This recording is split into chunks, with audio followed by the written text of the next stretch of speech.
नाम सबको। तो आज का हमारा जो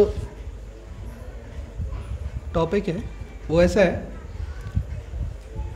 कि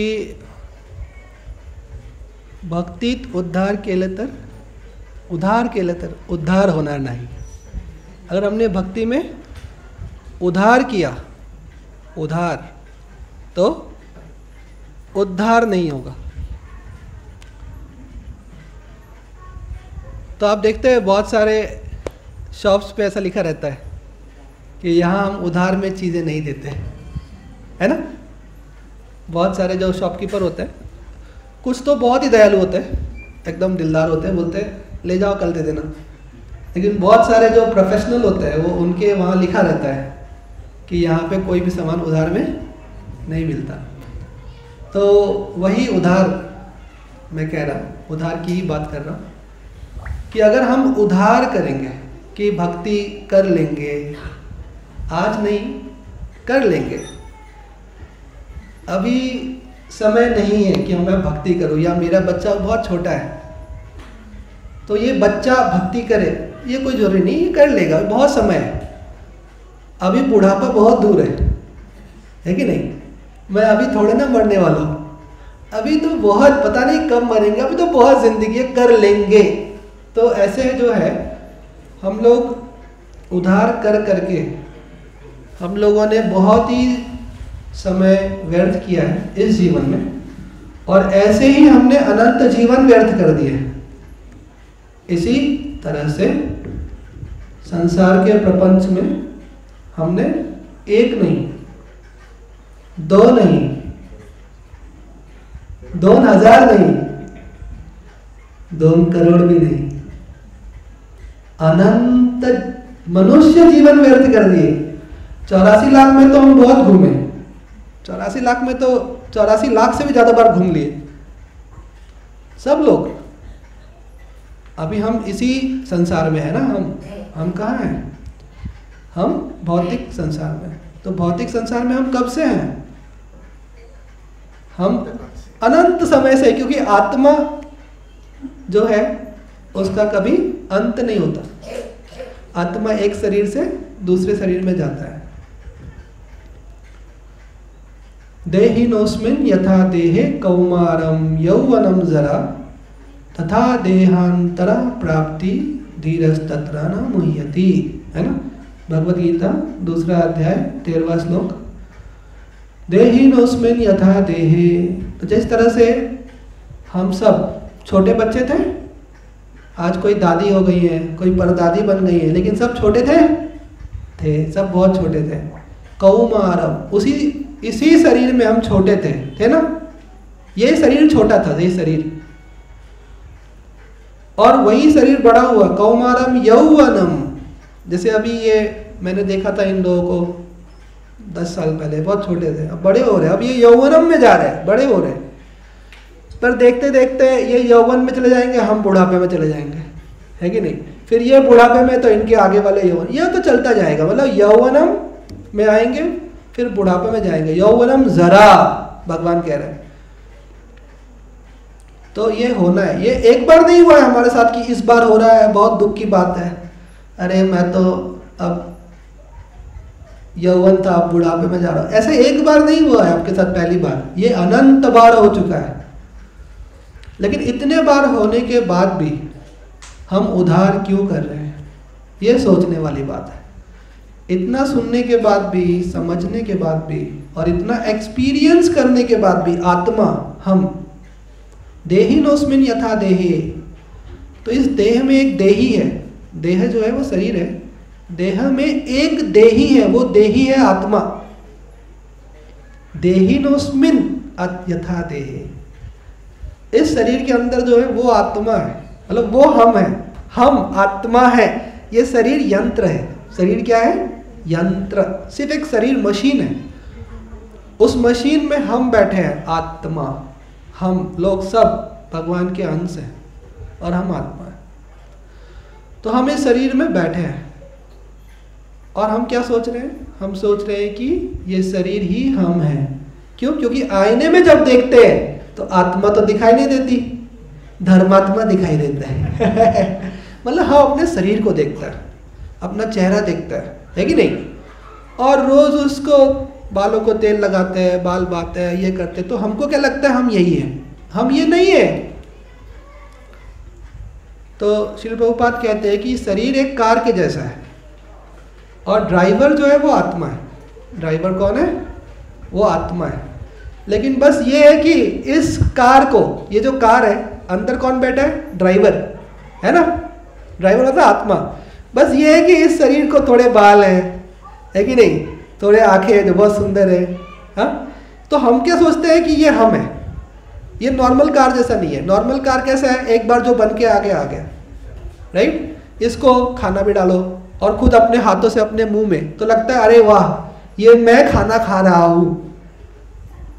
तो एक्चुअली आप सिर्फ शरीर का भरण पोषण कर रहे हैं। आप सिर्फ क्या कर रहे हैं? उस गाड़ी का, उस कार का आप क्या कर रहे हैं? भरण पोषण कर रहे हैं, उसको संभाल रहे हैं। नहीं तो ये कार क्या हो जाएगी? खत्म हो जाएगी। तो हम इस कार को समझ रहे हैं कि हम ये खुद हैं और हम इसका भरण पोषण कर रहे हैं। तो इसलिए अनंत जन्मों से हम लोग ये इस चीज को पोस्टपोन करते जा रहे हैं। किस चीज को पोस्टपोन करते जा रहे हैं? हम भगवान की शरणागति को पोस्टपोन करते जा रहे हैं। तो हम क्या कर रहे हैं? हम इस संसार में शरणागति कर रहे हैं, क्योंकि आत्मा कहीं ना कहीं शरणागति करेगा ही करेगा। क्यों करेगा? क्योंकि आत्मा जो है वो तटस्थ शक्ति है, या तो वो माया को सरेंडर करेगा या तो वो भगवान को सरेंडर करेगा। कहीं ना कहीं सरेंडर करेगा ही करेगा। क्यों करेगा? क्योंकि आत्मा जो है वो आनंद के खोज में है। किसके खोज में? आनंद के खोज में। आनंदमयोभ्यासात्, ये आत्मा का स्वभाव है। आत्मा यानी हम लोग आनंद के खोज में है। क्यों? अच्छा, हम आनंद के खोज में क्यों है? क्योंकि हम भगवान जो आनंद के सिंधु है उनके अंश हैं। ममैव अंश जीवलोके जीवभूत सनातना मनः स्थानि इंद्रियाणि प्रकृति स्थानि कर्षति। तो भगवान कहते हैं भगवत गीता में कि आप सब ममैव अंश जीवलोके, जितने भी जीवात्मा इस संसार में हैं वो सब मेरे ही अंश हैं। और भगवान क्या है? आनंद सिंधु। इसलिए हम भी आनंद की खोज में हैं, क्योंकि हम उनके ही अंश हैं। हम भी आनंद पाना चाहते हैं। उस आनंद को पाने के लिए हमें कहीं ना कहीं शरणागति करनी पड़ेगी, या तो माया के या तो भगवान के। लेकिन अंतर ये है कि माया जो आनंद देती है वो आनंद ही नहीं है, वो सिर्फ आनंद का आभास मात्र भी नहीं है।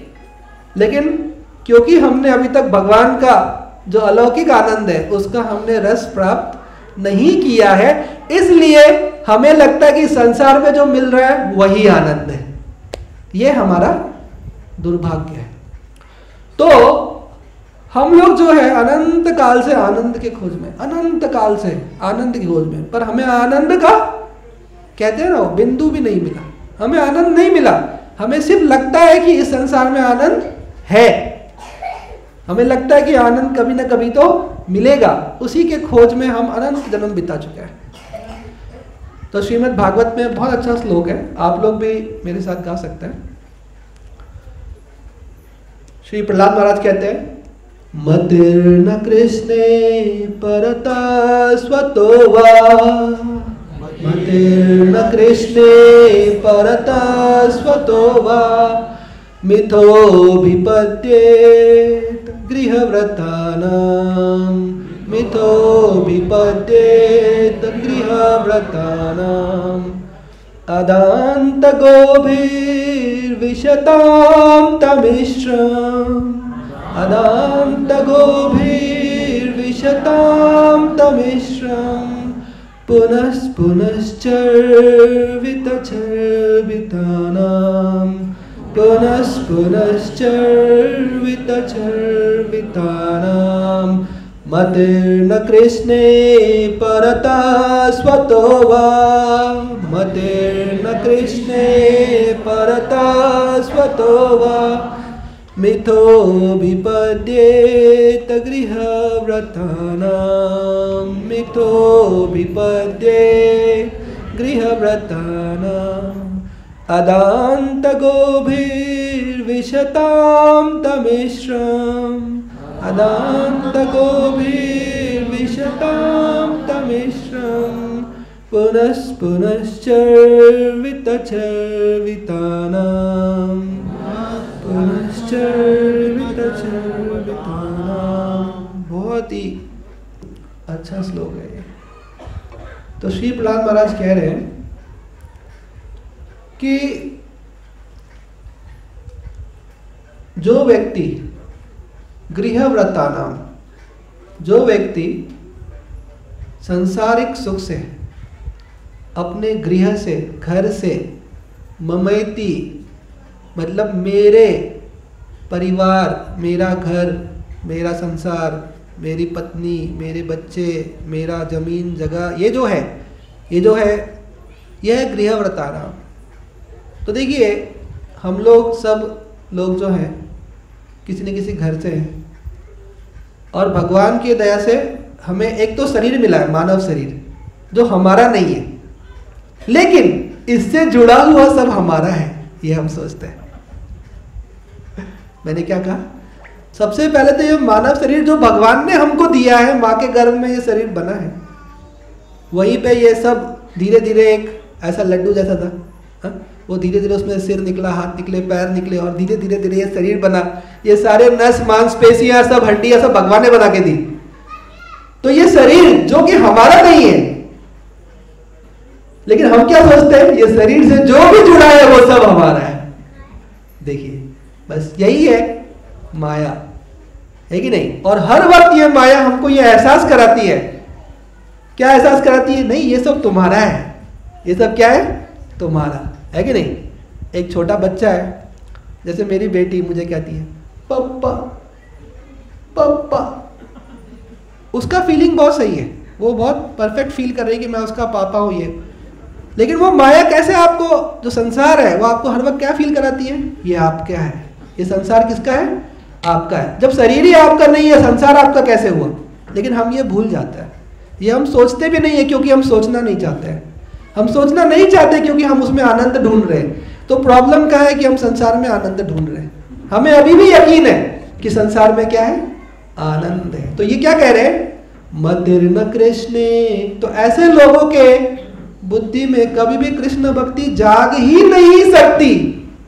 मतिर्न कृष्णे परतो, चाहे उसको 100 जगत गुरु आके समझाए, कोई भी समझाए, चाहे वो खुद से समझना चाहे, परतो स्वतो वा, जिसे हम बोलते हैं मराठी में हाँ की बात, तो बोलते ना कि वाह ये या वो वही बोल रहे। कोई नहीं समझा सकता किसको?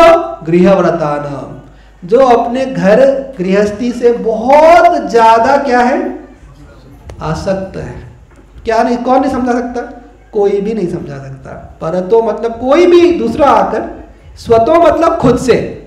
मतिर्न कृष्णे परतो स्वतो वा, कोई भी मिथो विपद्येत, उपद्येत मतलब जागृत, कोई नहीं जागृत कर सकता क्या? कृष्ण भक्ति। किसके हृदय में? गृहव्रतानां। जो गृहव्रता है, गृहव्रत समझ रहे? गृहव्रत धारण कर लिया है कि मैं जीऊंगा तो इसके लिए, मैं मरूंगा तो इसके लिए, वो वाला। यहां पे देखिए वो ड्यूटी की बात नहीं की जा रही है। ड्यूटी तो करना है, भगवान कह रहे हैं, है कि नहीं, कि आपको अपना कर्म, आपको अपने रिस्पॉन्सिबिलिटीज तो निभाने हैं। लेकिन ये किसकी बात हो रही है? क्योंकि आपका परिवार आपने जो है उसका आपको भरण पोषण करना है, उसके लिए आपको एक कहीं ना कहीं कार्य करना है, आपको उसके लिए थोड़ा वेतन भी चाहिए, अर्निंग चाहिए, ताकि आप उसका भरण पोषण कर सकें। लेकिन ये अलग कह रहे हैं, ये कह रहे हैं गृहव्रत, मतलब जो 24 तास 24/7 वो सिर्फ क्या सोचता है? वो सिर्फ ये सोचता है कि मैं कैसे मेरे घर में और मैं चीजें लाऊं और बढ़ाऊं, और मैं अभी लखपति हो गया हूं तो मैं कैसे करोड़पति हो जाऊं। करोड़पति तो हो गया, अब कैसे अरबपति हो जाऊं। तो ये जो लोग हैं जो गृहव्रत धारण कर लिया कि अंतिम सांस तक यहां तक का व्रत धारण कर लिया कि अंतिम सांस, अंतिम क्षण तक इस शरीर में खून का एक कतरा रहेगा, तब तक मैं सिर्फ अपने घर के लोग और मेरी संपत्ति और मेरी जगह जमीन इसी की सेवा करता रहूंगा। वो कह रहे ऐसे लोगों को कोई नहीं समझा सकता। जगत गुरु आ जाए, और कितने भी जगत गुरु है, पर तो कोई भी आ जाए, और वो खुद तो कभी नहीं समझ सकता, क्योंकि वो चाहता ही नहीं है। चाहता क्यों नहीं है? क्योंकि उसको इस संसार में थोड़ा लवलेश मात्रा आनंद मिल रहा है, लेकिन वो आनंद नहीं है। हम सब जानते हैं, हम सबको पता है कि उसमें कोई आनंद नहीं है, क्योंकि हमको दिव्य आनंद नहीं पता। हम दिव्य आनंद से कनेक्टेड नहीं है, भगवान से जुड़े नहीं है, तो हम इसलिए इसी में कैसे ना कैसे करके आनंद ढूंढने की कोशिश करते हैं। या फिर ऐसा हो जाता है कि कभी कभी हमारी गाड़ी पंचर हो जाती है। हमारी गाड़ी है, आल्टो है, i10 है, पंचर हो गई, सामने से एक ऑडी गई, तो लगता है कोई बात नहीं है, मेरी गाड़ी अच्छी नहीं है तो क्या हुआ, इस दुनिया में अच्छी गाड़ी तो है, आनंद है, मुझे नहीं मिला पर मिलेगा। तो ये जो हमारा मन में हमारे विश्वास है, मन में है विश्वास, पूरा है विश्वास, हम होंगे कामयाब एक दिन। तो ये जो हमारे अंदर कामयाबी की जो आस है कि इस संसार में आनंद मिलेगा, वो रोज 100 बार हमारा प्लान फेल होता है। एक दिन में कितने बार? 100 बार फेल होता है। कभी इससे झगड़ा, कभी उससे डिस्कशन, कभी डिससेटिस्फैक्शन, कभी चुप बैठना पड़ता है, मन में बड़ा गुस्सा आ रहा होता है, लेकिन फिर भी हाँ सही बात है, सही है। ये दिन में 100 बार होता है, समझ रहे आप? नफा होता है, घाटा होता है, सब हो रहा होता है, और दिन में 100 बार हमारा दिल टूटता है, बहुत बार, लेकिन फिर भी हम होंगे कामयाब एक दिन। तो ये हमको जो है मन में बहुत आस है। ये आस की वजह से ही हमको भगवान नहीं मिल रहे। भगवान ये नहीं कर रहे कि तुम संसार को छोड़ दो, भगवान कह रहे हैं संसार में सुख पाने की आस छोड़ दो। क्योंकि आप संसार छोड़ दोगे, कैसे छोड़ पाओगे संसार? संसार छोड़ना मतलब शरीर छोड़ना एक तरह से, क्योंकि कहीं भी जाओगे संसार है। आप यहां से अमेरिका गए, क्या अमेरिका में संसार नहीं है? आप जंगल गए, अभी तो जंगल में भी जाओगे तो मोबाइल टावर ये वो सब, मतलब संसार तो हर जगह है। आप संसार नहीं छोड़ सकते, संसार में सुख पाने की आस छोड़ सकते हैं। इससे क्या होगा? ये असली विरक्ति है। तो ये इस तरह से भगवान चाहते हैं कि हम विरक्त हो, लेकिन ये क्या कह रहे हैं? मतिर्न कृष्णे परता स्वतो वा मिथोभिपद्ये गृहव्रतानाम। जो गृहव्रत धारण कर लिया, तो पहले ये जो गृहव्रत हमने धारण कर लिया, इसके बारे में सोचना चाहिए। प्रभुपाद जी कहते हैं कि आप 6 घंटा 8 घंटा जो काम करते हो, उसमें आप जितना कमा पाते हो वेतन, उतना ठीक है। बाकी समय में आपको भगवान का चिंतन करना चाहिए, भगवान का ध्यान करना चाहिए, आपको जप करना चाहिए, भागवत पढ़ना चाहिए, भगवत गीता पढ़ना चाहिए, और भगवान के ज्ञान का मनन करना चाहिए। पर हम क्या करते हैं? हम 24 घंटा सिर्फ मनन करते हैं संसार का, और चैंटिंग के वक्त भी मनन करते हैं संसार का, भागवत पढ़ते पढ़ते भी मनन करते हैं संसार का। तो वो कह रहे इसके साथ इसी का मनन जब करेंगे तभी उसका फायदा होगा, क्योंकि मनन करने से मन बदलेगा। मनन करने से मन बदलता है। जैसे मानिए किसी ने आपको कुछ कह दिया, बुरा कह दिया, किसी ने कुछ कह दिया आपको बुरा, अब यह है कि हम तुरंत उसका जवाब दे दें। हम में से कितने लोग तुरंत जवाब देना चाहते हैं? बताइए, शर्माइए मत। तुरंत आता वक्तों में ऐसा तुरंत जवाब देना कितने लोग चाहते हैं? सच बताइए। अरे आप सब तो प्योर डिवोटी है, अरे सच बताइए। नहीं जाते हैं जवाब देना तुरंत। मैं तो बता रहा हूं, मुझे तुरंत ऐसा होता है कि इसने मुझे बोला, आप मुझे इसको जवाब देना है। लेकिन जब थोड़े देर हम बैठ के उसका मनन करते हैं कि इसने बोला है, लेकिन थोड़े देर में ये भी शांत हो जाएगा, मैं भी शांत हो जाऊंगा। इसने जो बोला है उसमें कुछ तो सच्चाई है ही है, क्योंकि मेरे से कुछ ना कुछ तो गड़बड़ हुआ ही था। ऐसा जब मनन करना शुरू करते हैं तो अपने आप वो क्रोध थोड़ा कम हो जाता है। तो मनन करने से हमारे अंदर, हमारे मन में बदलाव आता है। एक तो है शारीरिक क्रिया, कि शारीरिक रूप से करना, शारीरिक रूप से हम काम कर रहे हैं। जैसे शारीरिक रूप से, जैसे तिलक डाल लिया हमने, धोती कुर्ता पहन लिया, और हम एकदम बैठ के चैंटिंग करें। लेकिन बाकी समय जो है, चैंटिंग के अलावा 22 घंटे हम दूसरों से द्वेष कर रहे हैं, हम झगड़ा कर रहे हैं, हम मन में क्रोध कर रहे हैं, हम काम क्रोध वासना और सारी इच्छाएं दुनिया की जो 2 घंटे में नहीं सोचने का मौका मिला था, वो सब मिला जुला के 22 घंटे में 48 घंटे का कामना और इच्छा हम ले आते हैं अपने मन में। तो इससे हमें कोई फायदा नहीं होने वाला। क्यों? क्योंकि जैसे हम किसी कपड़े को धोते हैं, साफ करते हैं, तो एक बार जब साफ करते हैं आप, तो आपने एक साफ पानी से निकाला, साफ हो गया। अगर उसी कपड़े को वापस गंदे पानी में डाल देंगे हम, तो वो कपड़ा फिर गंदा हो जाएगा। तो मन हमारा वैसा ही वो कपड़े जैसा है। ऐसा नहीं है कि एक बार हमने एक प्रवचन सुन लिया और हमने उस चीज़ को रियलाइज किया, हो गया हमारा मन शुद्ध, ऐसा नहीं है। क्यों? क्योंकि हमें वापस उसी संसार में जाना है। हम उसी संसार में जाएंगे। मैं उसी एकेडमी में पढ़ाने जाऊंगा, मैं वही घर में जाऊंगा, मैं वही मार्केट में जाऊंगा, वही लोगों से मिलूंगा, वही चीज़ें देखूंगा। फिर से मेरा मन क्या हो जाएगा? दूषित हो जाएगा। इसका मतलब ये तो बहुत ही कठिन है ये प्रोसेस तो। अरे इसका मतलब फिर कब होगा और क्या होगा? तो ये देखिए, ये बहुत ही कठिन है। सोचिए, आपको समझ में है? क्योंकि रोज अभी हम चैंटिंग कर रहे हैं, हम अपने मन को ये करते हैं, लेकिन रोज हमारा कुछ ना कुछ किसी से प्रॉब्लम होता है, कहीं ना कहीं किसी ना कहीं से कुछ ना कुछ हो जाता है।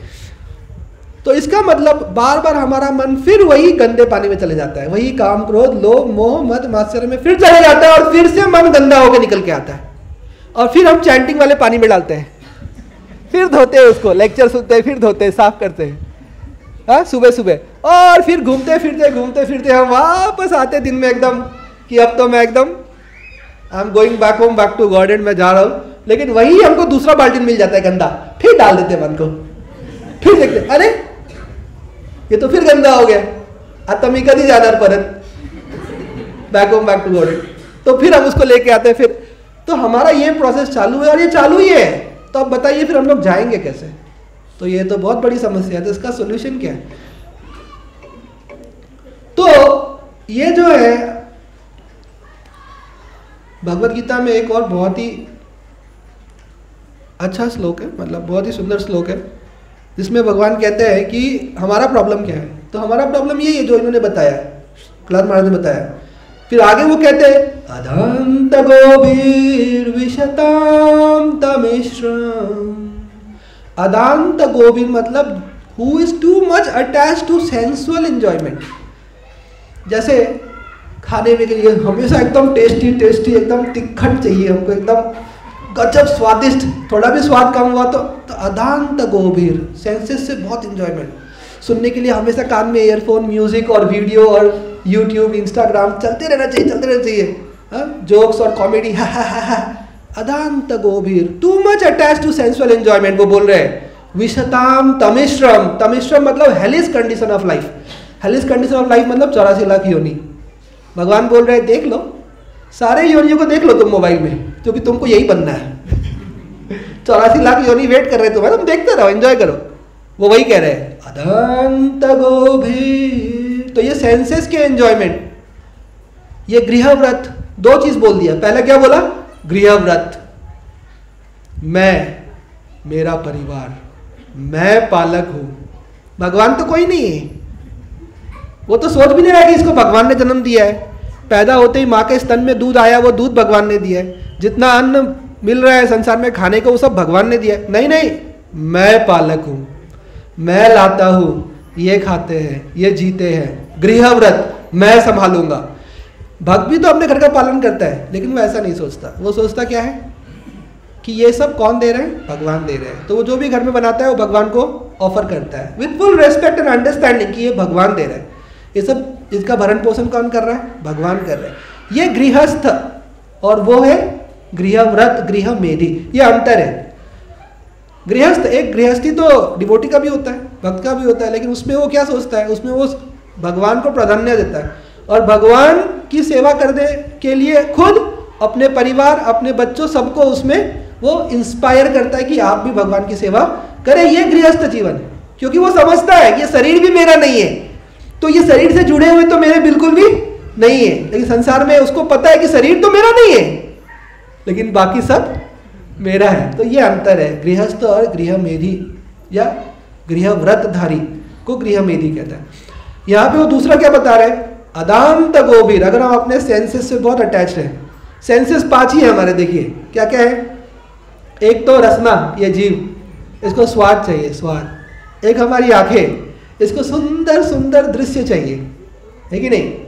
और कान, इसको सुंदर मीठा स्वर चाहिए। जैसे कोई कर्कश स्वर में गा दे हरे कृष्णा, एक बार कोई आ जाए और कर्कश स्वर में गाए, तो हमको वो हरे कृष्णा भी सुनने में थोड़ा ये हो जाता है, अरे प्रभु जी थोड़ा आप गा लो। ये प्रभु जी ने गा लिया, अच्छी बात है। क्यों? क्योंकि हमको मीठा सुनना है, हमको हरे कृष्णा नहीं सुनना है, हमको मीठा सुनना है। क्यों? अभी भी हम अदांता गोविर हैं। फिर कान, नाक, हमको एकदम ऐसा पनीर मटर मलाई पनीर मटर और मेथी, और उसमें तड़का कम हो गया तो थोड़ा इसमें तड़का कम हो गया है, लग रहा है इतना फ्रेग्रेंस नहीं आ रहा है। फ्रेग्रेंस, हमको फ्रेग्रेंस चाहिए, समझ रहे? हमको टच चाहिए, सॉफ्ट। कार चाहिए एकदम ऐसा अच्छा वाला, ये नहीं कि ये कार का सीट अच्छा नहीं। लेकिन लोग कैसे कैसे कमेंट करते हैं, इन बातों पे ही कमेंट करते रह जाते हैं। आपसे कोई बात भी करता है तो आप देखिए यही बातें करते हैं। हाँ, आपके कार का टेक्सचर अच्छा, अच्छा आपके घर का कलर अच्छा, अच्छा आप तो मोटे हो गए, ओहो हो, अरे 10 दिन पहले देखा था आप तो दुबले थे, अच्छा अरे तुम काले कैसे हो गए। इसके अलावा कुछ भी बात नहीं है। तुमने कल क्या खाया था, अच्छा परसों क्या खाने वाले हो, ओहो कहाँ घूमने गए थे, अरे कौन सा फोन ले लिया, अरे ये फोन तो पुराना हो गया यार। ये समझ रहे हैं? आप किसी से बात कर लो, आपके रिश्तेदार नातेदार से, इसके अलावा कोई बात नहीं है उनके पास करने के लिए। क्यों? क्योंकि वो सब अदांत गोविर है, सब सेंसेस से अटैच है। यही 5 सेंसेस की चीजों के बारे में आपसे बात करने वाले हैं। अब आप क्या बोलोगे उनको? आप बस हाँ हाँ बोलो और मन में हरे कृष्णा बोलो, और क्या करोगे? क्योंकि आप उनको समझा नहीं सकते, क्योंकि वो क्या बोल रहे हैं, मतिर्न कृष्णे परत स्वतो व, उनको कोई नहीं समझा सकता। उनको फिर कैसे होगा? उनको भगवान समझाते हैं, भगवान दुख देते हैं, दुख बहुत सारे जीवन में। वो दुख में जब उसको एक्सपीरियंस होता है, अरे यार ये संसार में तो सब कुछ नश्वर है, तब वो सोचता है। और उस वक्त अगर उसको बोलो भगवान के बारे में तो वो थोड़ा समझता है। इसलिए हमारे जीवन में दुख आता है। अच्छा, कितना दुख काफी है हमारे लिए? भगवान को समझने के लिए कितना दुख काफी है? एक तो बिल्कुल नहीं। एक दुख से हमारा क्या होगा? एक दुख से हमारा कुछ नहीं होता। एक दुख जब हमारे जीवन में आता है, उसको झेलते हैं, हम दुखी हो जाते हैं। अगले दिन तुरंत अगर कुछ भी अच्छा हुआ जीवन में, हम वापस आशावादी हो जाते हैं कि संसार में सुख है। ये हमारा दिक्कत है। इसलिए हमारे जीवन में बार बार दुख आता है, और बार बार दुख आएगा जब तक हमको संसार से आस है कि इसमें सुख है, तब तक दुख आएगा, आते रहेगा आते रहेगा। जब आप छोड़ोगे कि संसार में सुख नहीं है, तब दुख में भी दुख नहीं होगा, तब दुख भी आएगा तो आपको दुख नहीं होगा। क्यों? क्योंकि हम समझ जाएंगे ना सुख कुछ है ना ये दुख कुछ है, सब टेम्पररी है। आगम अपायनो अनित्यतां स्थितिच्छस्व भारत, ये ना भगवत गीता में भगवान कह रहे हैं। क्या कह रहे हैं? शीतोष्ण सुख दुखदा। शीत उष्ण, शीत मतलब ठंडी, ठंडी का मौसम बड़े बड़ा मजा है। उष्ण मतलब गर्मी, अरे पसीने छूट गए यार। शीत उष्ण सुख, इंडिया जीत गई पाकिस्तान से, दुख, अरे इंडिया 3 मैच हार गए।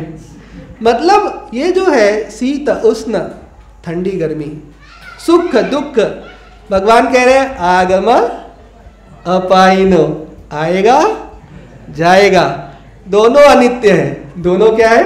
अनित्य। तो ये समझते हैं डिवोटीज, इसलिए सुख में भी ज्यादा सुखी नहीं होते। तांस तितिक्षस्व भारत, उसको टॉलरेट करो। क्या कह रहे हैं? उसको टॉलरेट। आप बोलोगे चलो ये तो समझ में आता है कि दुख को टॉलरेट करो। दुख क्या करो? टॉलरेट। टॉलरेट को क्या कहते हैं हम? बर्दाश्त। बर्दाश्त करो, दुख आया, चोट लग गया, बर्दाश्त करो, बहुत दुख रहा है, बर्दाश्त करो। ये कह रहे हैं कि सुख को भी बर्दाश्त करो। इसका क्या मतलब है? सुख तो हम बर्दाश्त कर सकते हैं। अच्छा गुलाब जामुन आया, इसमें क्या है बर्दाश्त करने को? खाओ गपागप, है कि नहीं? इसमें तो मजा आ रहा है, लेकिन भगवान कह रहे दोनों को बर्दाश्त करो। ये समझ में नहीं आया। दुख को बर्दाश्त करो समझ में आया, सुख को बर्दाश्त करो नहीं समझ में आया। इसका क्या मतलब है? इसका भी मतलब है। इसका मतलब ये है कि सुख जब आ जाए तो ज्यादा खुश मत हो। हाँ, ज्यादा खुश मत हो, ये भगवान बोल रहे हैं। दुख आए तो ज्यादा दुखी मत हो, क्योंकि संसार में दुख ही दुख है। ये संसार जो है वो दुख का सागर है, और बहुत दुख है, हमने झेला है बहुत दुख। आत्मा ने अनंत दुख हमने झेल लिया। लेकिन होता क्या है कि एक बार मर जाते हैं ना तो नया शरीर मिल जाता है, नया नया शरीर है ना, छोटे बच्चे का एकदम नया शरीर मिल जाता है। हम सब भूल जाते हैं, अनंत जन्मों के दुख हम भूल जाते हैं, नया शरीर मिल जाता है। और फिर हम सोचते हैं वापस हम सोचते कि अब इस संसार में वापस क्या करते हैं, हम आनंद ढूंढते हैं, क्योंकि वो आत्मा का लक्षण है। आत्मा आनंद प्राप्ति की खोजी में ही है, बस उसी खोजी में वो संसार में संबंध बनाता है, शादी करता है, बच्चे करता है, घर बनाता है, बंगलो बनाता है, फिर वो बंगलो बनाने में 10-10 साल लगा देता है, उसके लिए पैसा जमा करता है, फिर उसमें कौन सा ईंटा, कौन सा पत्थर, कौन सा बेसिन, कौन सा ये करते करते करते वहीं पे, लेकिन वहीं झगड़ा हो जाता है, उसी घर में सबके साथ झगड़ा हो जाता है, फिर सोचता है ये घर मैंने क्यों बनाया। तो ऐसा एक बार नहीं, अनंत बार वो अनंत जन्मों में मनुष्य जीवन इसी में निकाल लिया। मनुष्य जीवन हम सब ने, मैं यहाँ बैठ के बोल रहा हूँ, मैंने भी अनंत जीवन इसी में निकाल दिया है। अदांत गोभीर्विशताम तमिश्रम। और इस तरह जो अपना मनुष्य जीवन व्यर्थ कर देते हैं, मनुष्य जीवन जो मिला है हमको 84 लाख योनि में काटने के बाद जो ये हमको एक मनुष्य जीवन मिला है, ये हम इसी में निकाल देते हैं, इसी में शरीर के संबंधी और शरीर के आनंद को ढूंढने में निकाल देते हैं, और हम फिर मर जाते हैं। और उसके बाद फिर भगवान हिसाब किताब करते हैं। अब देखिए भगवान का हिसाब किताब कैसा है, बहुत तगड़ा, वो समझिए। एक तो जो हमने जीवन भर मेहनत किया है और जो कमाया है, सुनिए ना, ये बहुत इंपॉर्टेंट पॉइंट है, मैं बहुत ज्यादा इसको ये कर रहा हूं कि भगवान का हिसाब किताब बहुत तगड़ा है। एक तो पूरे जीवन जो हमने मेहनत करके कमाया है वो तो वो रख ही लेंगे, बेटा ये सब तो मेरा था, वो तो वो रख ही लेंगे एज इट इज। शरीर भी रख लेंगे, पंच महाभूत में मिला देंगे, वापस उसको पंच महाभूत में मिला देंगे, शरीर भी नहीं। एक तो जो आपने कमाया खुद से मेहनत करके, बाहुबल लगा के और दिमाग लगा के, खोपड़ी लगा के, सब मेहनत करके जो कमाया, इधर से उधर से ये वो तो सब वो धर लेंगे, कहेंगे बेटा ये तो सब मेरा है। और जैसे कमाया है तुमने पाप करके, उसका सजा अलग से भुगतोगे। चलो, ये भगवान का हिसाब किताब है, समझिए, बहुत तगड़ा है। मतलब बहुत सोच समझ के, फूक फूक के कदम रखना होगा, ऐसे नहीं होने वाला। क्योंकि भगवान क्या कहते हैं, भगवान कहते हैं, आप सब भी गाइए मेरे साथ, सर्वस्व चाहं हृदि सन्निविष्टो,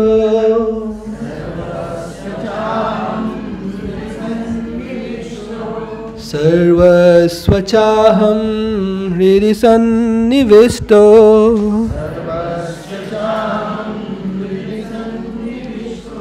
मत्तः स्मृतिर्ज्ञानमपोहनं च, मत्तः स्मृतिर्ज्ञानमपोहनं च, वेदैश्च सर्वैरहमेव वेद्यो,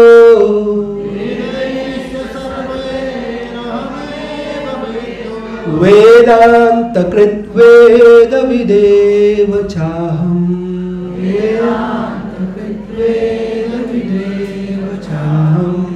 सर्वस्व चाहं हृदि सन्निविष्टो,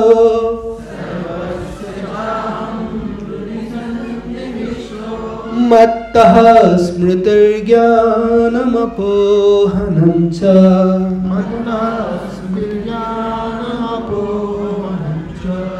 वेदैश्च सर्वैरहमेव वेद्यो,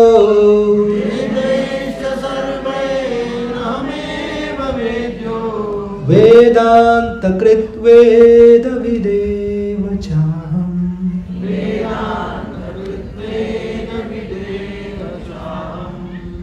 तो पूरा हिसाब होगा, क्यों?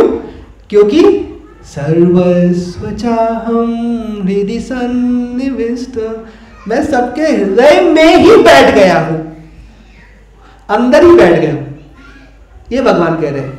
देखिए अंदर आत्मा है, आत्मा हम कौन है? आत्मा, एकदम क्लियर रखिए, हम आत्मा है, भगवान के अंश है।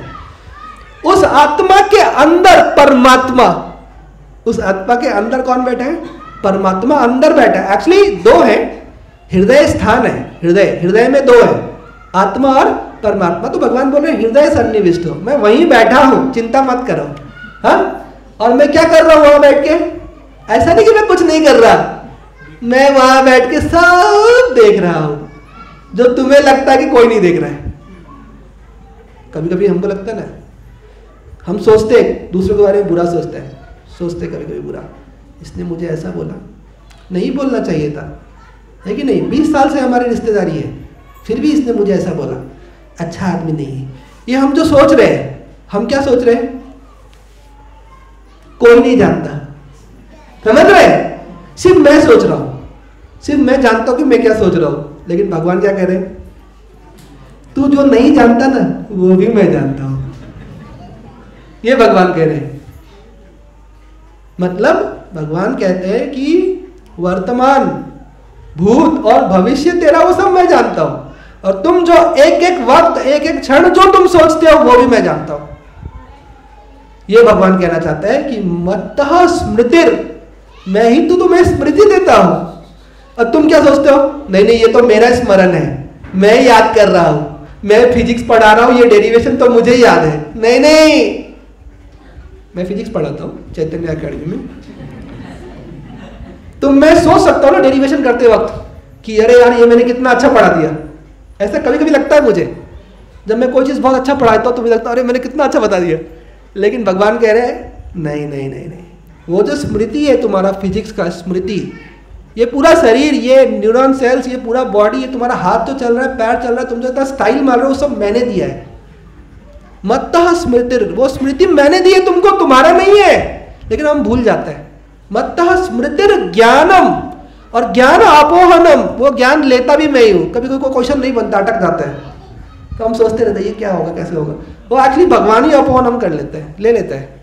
ज्ञानम अपोहनम तो सब मैं करता हूं। भगवान तो ये तक कहते हैं गीता में कि तुम्हारे पेट में जो जठर अग्नि है, वो जठर अग्नि में जो खाना पचता है, वो मैं पचाता हूं। अब बताइए, शरीर में सबसे इंपॉर्टेंट क्या है? पोट, यस और नो? तो खाना अंदर डालेंगे, पेट सही है तो पूरा शरीर सही है।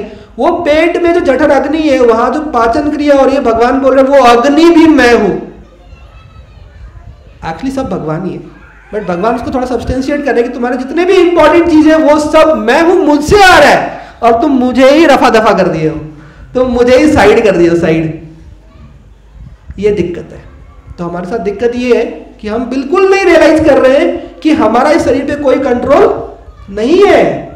खाना खाने के बाद वो खाना कैसे पचता है, पच के कैसे रक्त में जाता है, रक्त में जाके कैसे उससे मांस बनता है, मज्जा बनता है, हड्डी बनता है, सीमेंट बनता है, हमको कुछ पता नहीं है, हम कुछ नहीं जानते। लेकिन फिर भी हम सोचते हैं कि मैं खा रहा हूं, मैं कमा रहा हूं।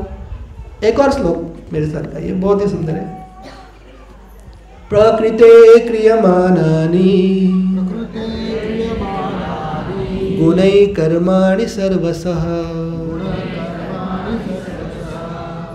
अहंकार विमूढ़ात्मा कर्ता हम इति मन्यते। इसमें भगवान फिर से कह रहे हैं, वही बता रहे हैं, प्रकृति क्रियमाणानि, इस संसार में जो भी कर्म हो रहे हैं, जो भी क्रिया हो रही है, वो प्रकृति के द्वारा हो रही है। जैसे मां के गर्भ में बच्चे का शरीर बन रहा है, कौन बना रहा है? मां बना रही है। मां बना रही है क्या? मां हाथ जोड़ रही है, पैर जोड़ रही है, मां कर रही है, या पिताजी कर रहे हैं, या दादी कर रही है? कोई नहीं कर रहा है, प्रकृति कर रही है। कौन कर रही है? प्रकृति। प्रकृति क्रियमाणानि गुणै कर्माणि सर्वशः, जो 3 गुण है, सत्व गुण, रजोगुण, तमोगुण, ये सब कर रहे हैं, हम कुछ नहीं कर रहे। लेकिन अहंकार विमूढ़ आत्मा, हम जो है सब आत्मा, हम लोग अहंकारी हैं। हमको किस चीज का अहंकार है? सबसे पहले शरीर का अहंकार है, और हमको इस चीज का अहंकार है कि हम कर रहे हैं। जैसे अभी ये लेक्चर दे रहा हूं तो मुझे एक अहंकार हो सकता है कि मैं बोल रहा हूं, सही है, मैं बोल रहा हूं, लेकिन ये बोलने की जो क्षमता है वो भगवान ने दी है। ये जो जीव चल रहा है, वो जीव कैसे क ख ग घ बोल रहा है मुझे पता भी नहीं है, अपने आप हो रहा है। खाना खाते वक्त वो जीव खाने को कैसे दांत के नीचे ले जाती है और दांत के नीचे से निकल जाती है। जीव नहीं कटती, खाना कटता है कि नहीं? ये कैसे हो रहा है हमको पता भी नहीं है। मैं इतना जो बोल पा रहा हूं, मैं कैसे बोल पा रहा हूं मुझे पता भी नहीं है। मृदंग बज रहा है, मेरा हाथ चल रहा है, मुझे पता भी नहीं है। ये सब भगवान की शक्ति और भगवान की इच्छा से हो रहा है, वही भगवान कह रहे हैं। और भगवान तो कह रहे हैं प्रकृति से हो रहा है, लेकिन प्रकृति किसकी है? वो भगवान की है। तो इसलिए ये चीज को मनन करना, इसको मनन करना बहुत जरूरी है कि ये जो मैंने कुछ अच्छा किया है, ये भगवान की इच्छा से हुआ है। ये मैंने जो कुछ दान किया है ये इसलिए हुआ है क्योंकि भगवान ने मुझे वो दान करने की क्षमता दी है। ये जो मैं भक्ति कर पा रहा हूँ, कुछ सेवा कर पा रहा हूँ मंदिर में, ये मेरे बलबूते नहीं हो रहा है, भगवान ने मुझे ये माहौल दिया है इसलिए मैं सेवा कर पा रहा हूँ, नहीं तो मैं तो सबसे बड़ा अपराधी हूँ। ये एक भक्त को सोचना चाहिए कि सबसे बड़ा पापी, सबसे बड़ा दुराचारी, सबसे बड़ा दुरात्मा इस संसार में कौन है? मैं हूँ। मैं इसके लायक नहीं हूँ। भगवान ने मुझे ये मौका दिया और ये शरीर दिया और ये माहौल दिया, अच्छे भक्त दिए, अच्छा सब कुछ दिया ताकि मैं भक्ति कर सकूं। तो भगवान वही कह रहे हैं, प्रकृते क्रियमाणानि गुणैः कर्माणि सर्वशः। सर्वशः, एक एक सर्वशः भगवान ने बोल दिया है, एंड टू एंड। वो वर्ड का मतलब है सर्वशः, मतलब एंड टू एंड। एक भी तुम्हारे से नहीं हो रहा है, मैं तुम्हें सिर्फ करने की परमिशन दे रहा हूं और करने की ताकत, दोनों मैं दे रहा हूं। परमिशन क्यों दे रहे हैं फिर भगवान? बहुत सारे लोग गलत कार्य करते हैं, तो गलत कार्य का परमिशन भगवान क्यों दे रहे हैं? ओह, ये तो खतरनाक सवाल है, क्योंकि भगवान ने कह दिया प्रकृति से हो रही है, मतलब हम कोई भी गलत काम कर रहे हैं तो हमने तो किया ही नहीं, किसने किया? तो ऐसा बोलेंगे तो गड़बड़ हो जाएगा। इसलिए भगवान उसमें हमें ये भी समझाता है कि आप जो इच्छा करते हो, आप जो इच्छा करते हो वही आपका कर्म है। सुनिए, ये बहुत इंपॉर्टेंट पॉइंट है। अगला, आप जो करते हो सकता है वो कर्म ना हो। जैसे मैंने मानी इसको डांट दिया, हो सकता है वो कर्म में काउंट ही नहीं किया जाए। क्यों? मैंने मन से नहीं डांटा होगा, मैंने सिर्फ ऊपर से डांटा होगा। समझिए इस बात को, मैंने उसको कैसे डांटा? ऊपर से, ये समझ के कि ये गलत कर रहा है, इसका भला हो जाएगा, थोड़ा डांट दूंगा। तो ऐसा मत करो, ये गलत है, ऐसा करते हो तुम। डांट दिया, डांटा ना, डांटने का कार्य किया, ये तो पाप हो गया। किसी को आप डांट रहे हो, दिल दुखा रहे हो उसका। लेकिन भगवान वो नहीं देखते। भगवान ये देखते हैं कि आपकी मनसा क्या थी, आप मन में क्या सोच रहे हो। क्या आपके मन में क्रोध आया था? क्या मन में क्रोध आया, लेकिन बाहर मैंने कुछ नहीं बोला, बस हो गया, क्रिया हो गई।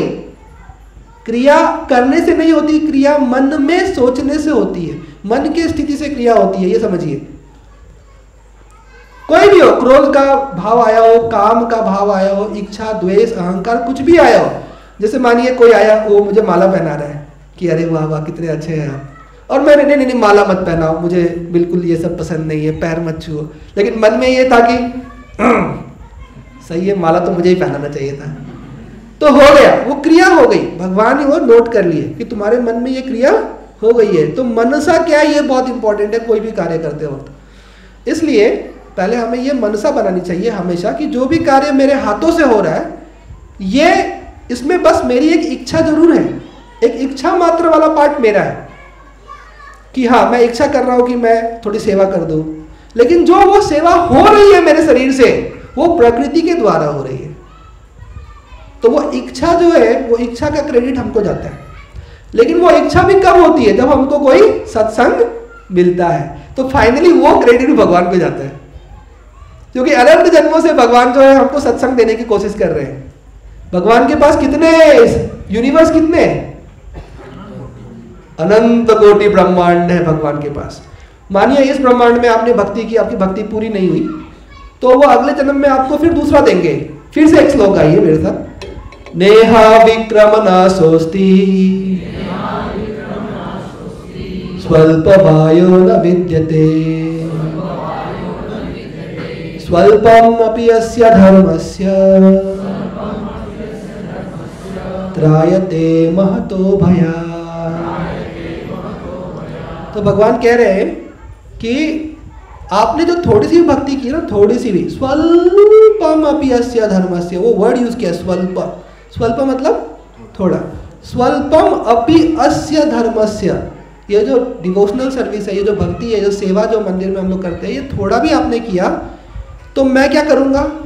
मैं पहले तो ये गारंटी देता हूं आपको कि नेहा विक्रम नासोस्ति, इसका नाश नहीं होगा। जो भक्ति में आपने सेवा की है उसका कभी क्या नहीं होगा? नाश नहीं होगा। वो आपके परमानेंट अकाउंट में चला गया।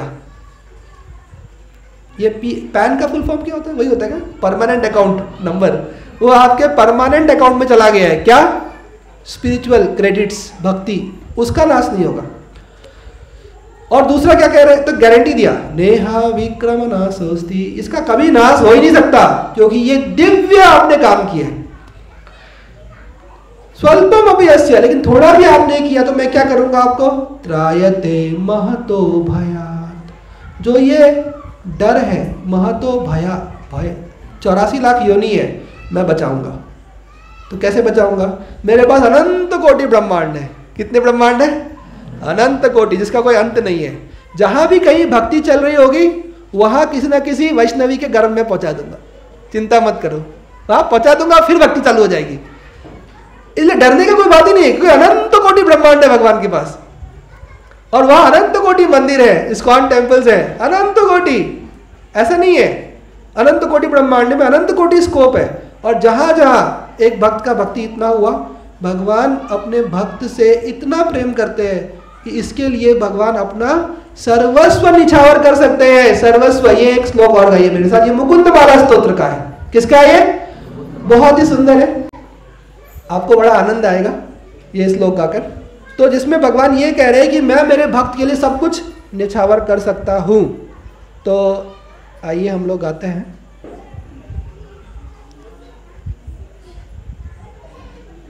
तो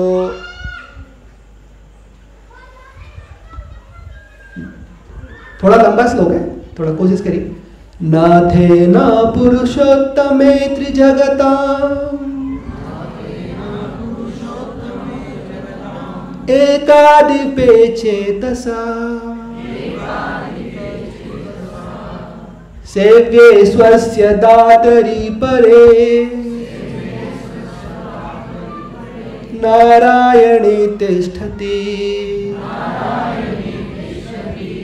यत्कंचित् पुरुषाधमं कतिपये ग्रामेशमल्पार्थदम् सेवायै मृगयामहे नरमहो मूढ़ावराका वयम् नाथेन पुरुषोत्तमे त्रिजगतामेकाधिपे चेतसा सेव्ये स्वस्य दातरि परे नारायणे तिष्ठति यत्कंचित् पुरुषाधमं कतिपये ग्रामेशमल्पार्थदम् सेवायै मृगयामहे नरमहो मूढ़ावराका वयम्। ये जो श्लोक है इसमें ये कह रहे नाथे न पुरुषोत्तमे त्रिजगताम एकाधिपे चेतसा। ये बोल रहे एक अधिपति है, एक साम्राज्य है भगवान का। क्या? तीनों लोक, ये 14 भुवन एक, लेकिन ऐसे अनंत लोक हैं, मतलब अनंत साम्राज्य है भगवान का। ठीक है, तो पहला लाइन क्या कह रहा है? नाथे न पुरुषोत्तमे। ऐसा कोई मालिक है क्या? बताइए, आप जहां काम करते हैं वो मालिक के पास तीनों जगत है क्या? मेरे मालिक के पास तो नहीं है। आपके मालिक के पास? आपके पास?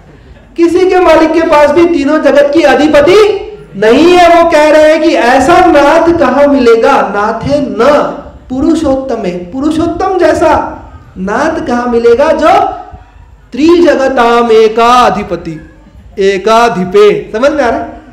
वो पूरे तीन जगत के छत्रपति नारायण, वो कह रहे हैं वो एकाधिपे चेतसा। तो ये जो नाथ है ये कैसे नाथ है? पहले तो नाथ कैसे है? तीनों जगत के नाथ है। और कैसे नाथ है? सेव्ये स्वस्य दातरि परे, अपने सेवक का सेवा करते हैं।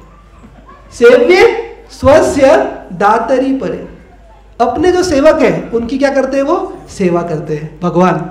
ऐसे नाथ। मानिए अगर कोई बहुत ही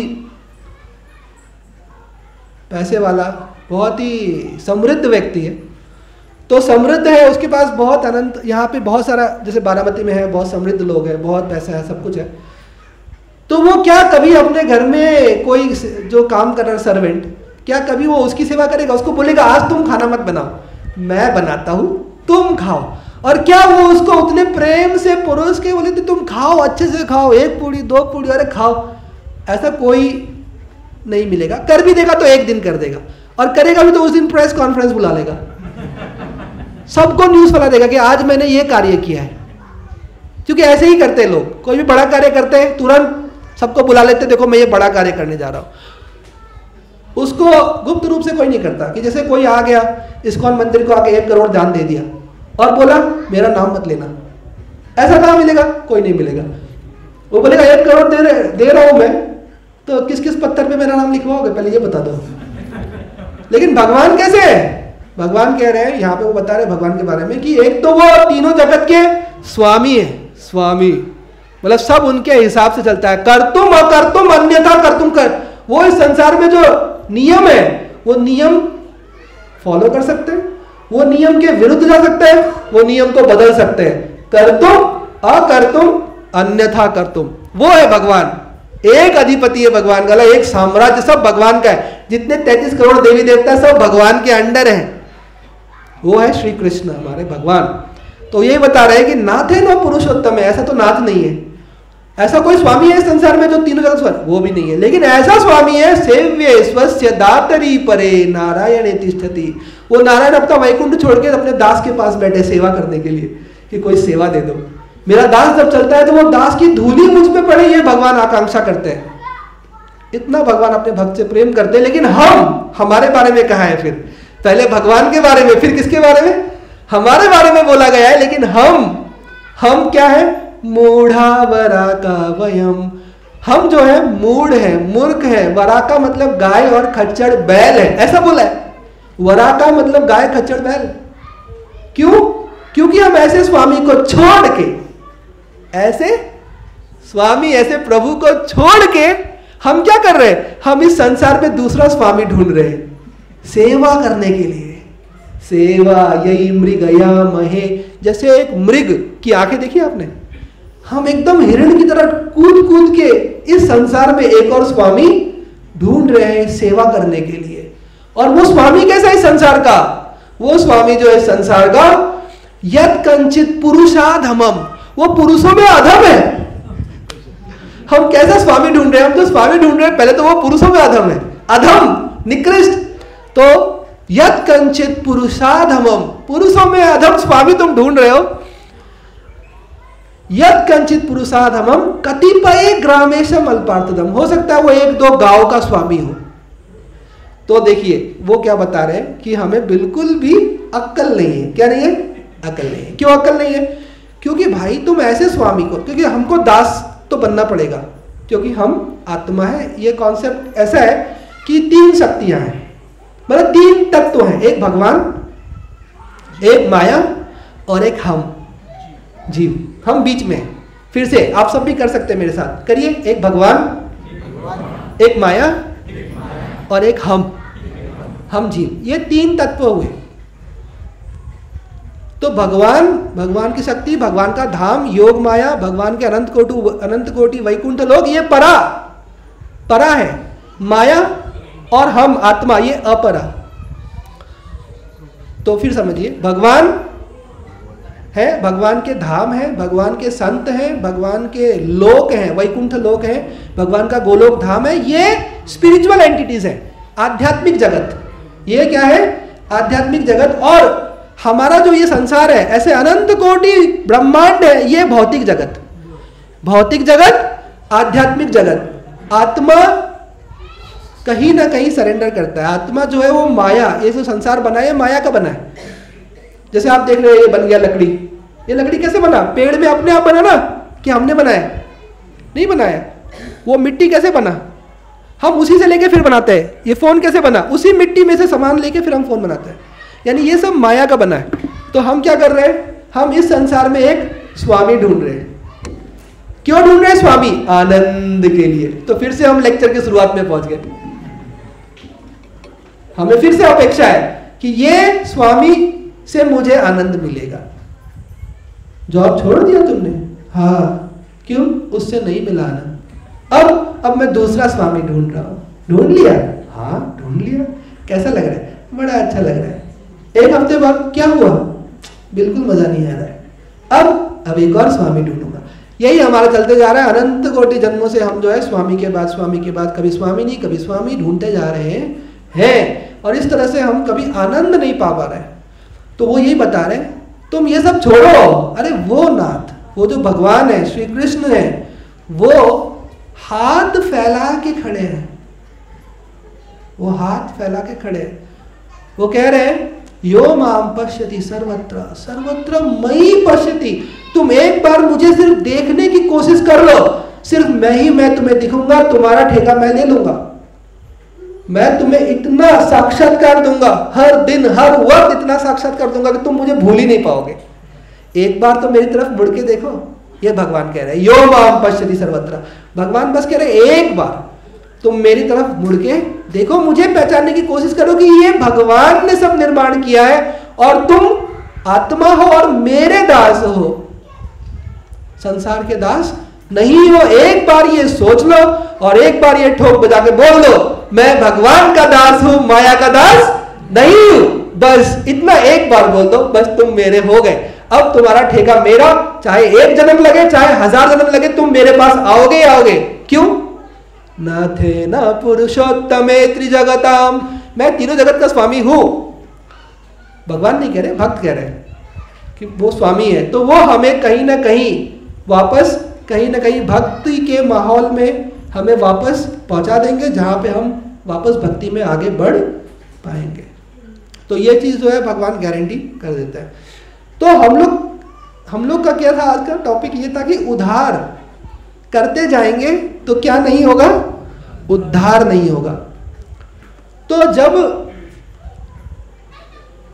युधिष्ठिर महाराज से सवाल किया था यक्ष ने, कुछ 60 क्वेश्चंस किए थे, तो उसमें से एक क्वेश्चन था कि इस संसार में सबसे बड़ा आश्चर्य क्या है। तो ये हमने बहुत बार सुना है, लेकिन इस पे सोचा नहीं है, हम बस सुन लेते हैं। तो क्या है सबसे बड़ा आश्चर्य, उनसे पूछा गया।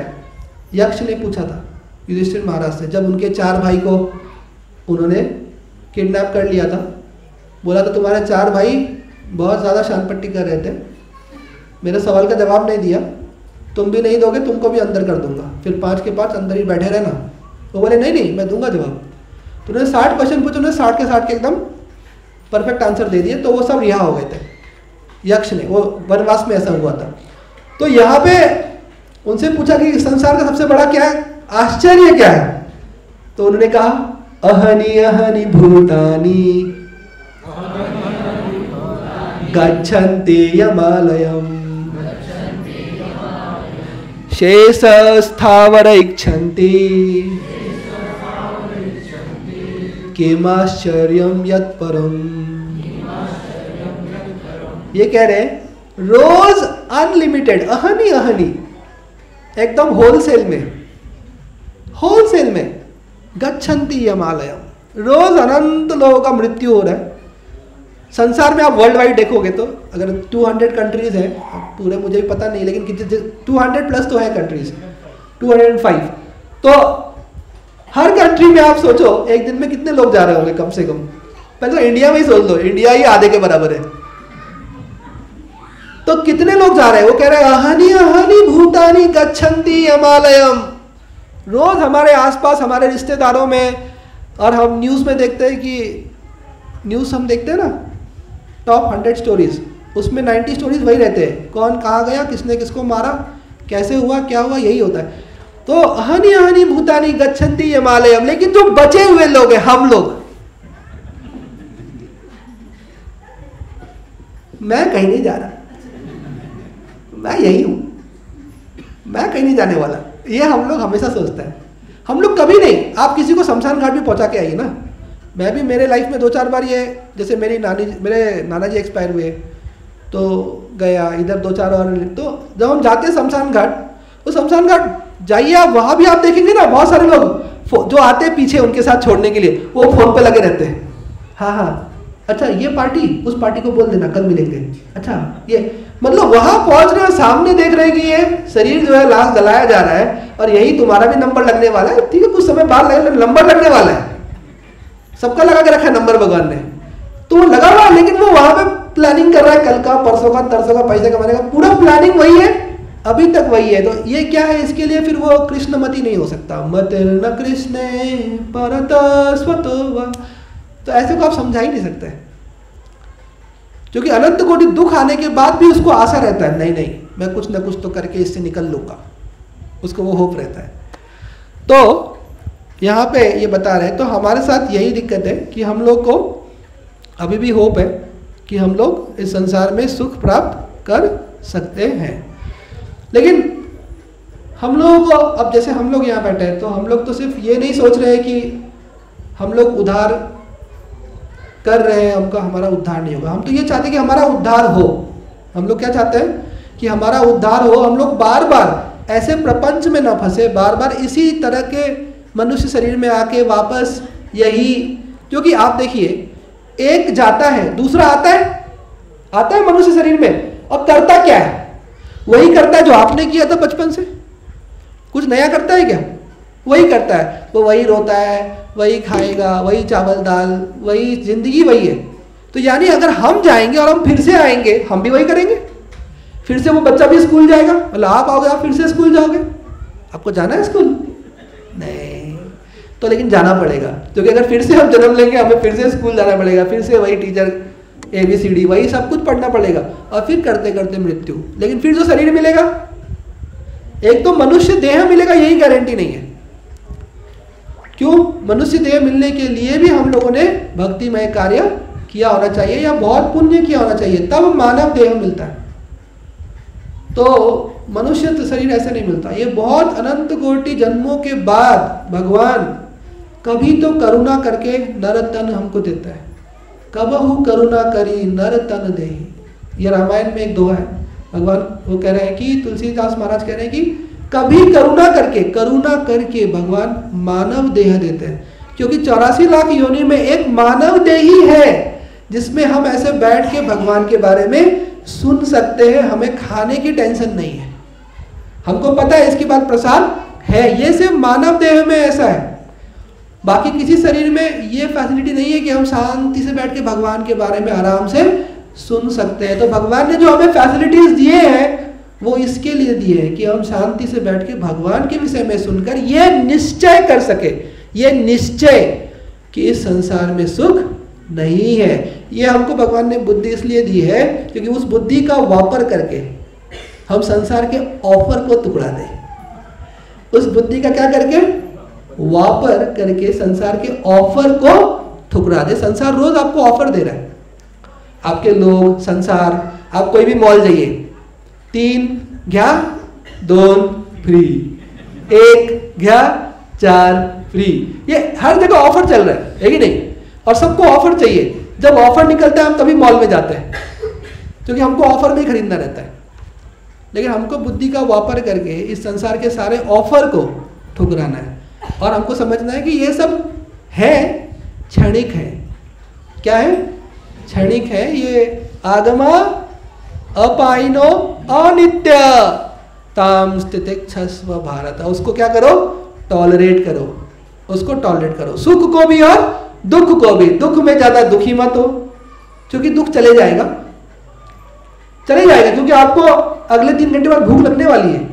कितने भी आप दुखी रहो, आपको भूख लगेगा, आप फिर खाना शुरू करोगे, फिर वो आंसू धीरे धीरे कम हो जाएंगे। होने वाला ही है, वो दुख कम होने वाला ही है, क्योंकि संसार बनाया ही ऐसा है भगवान ने। आप बहुत देर तक दुखी भी नहीं रह सकते। भगवान ने संसार ही ऐसा बनाया है। मानिए बहुत घाटा लग गया, फिर एक दिन ऐसा आएगा जब आपको फायदा भी होगा, नफा भी होगा।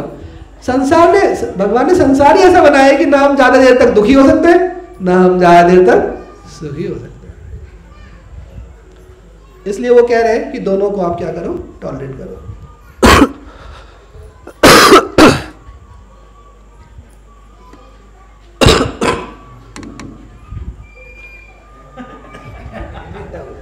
कोई बात नहीं बोली, नहीं कुछ नहीं होता।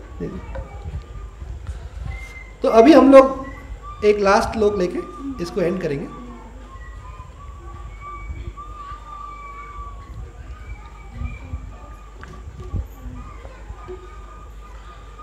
तो भगवत गीता का एक और श्लोक लेंगे हम, जो कि बहुत इंपॉर्टेंट है, जिसमें भगवान ने एक शब्द को 3 बार दोहराया है।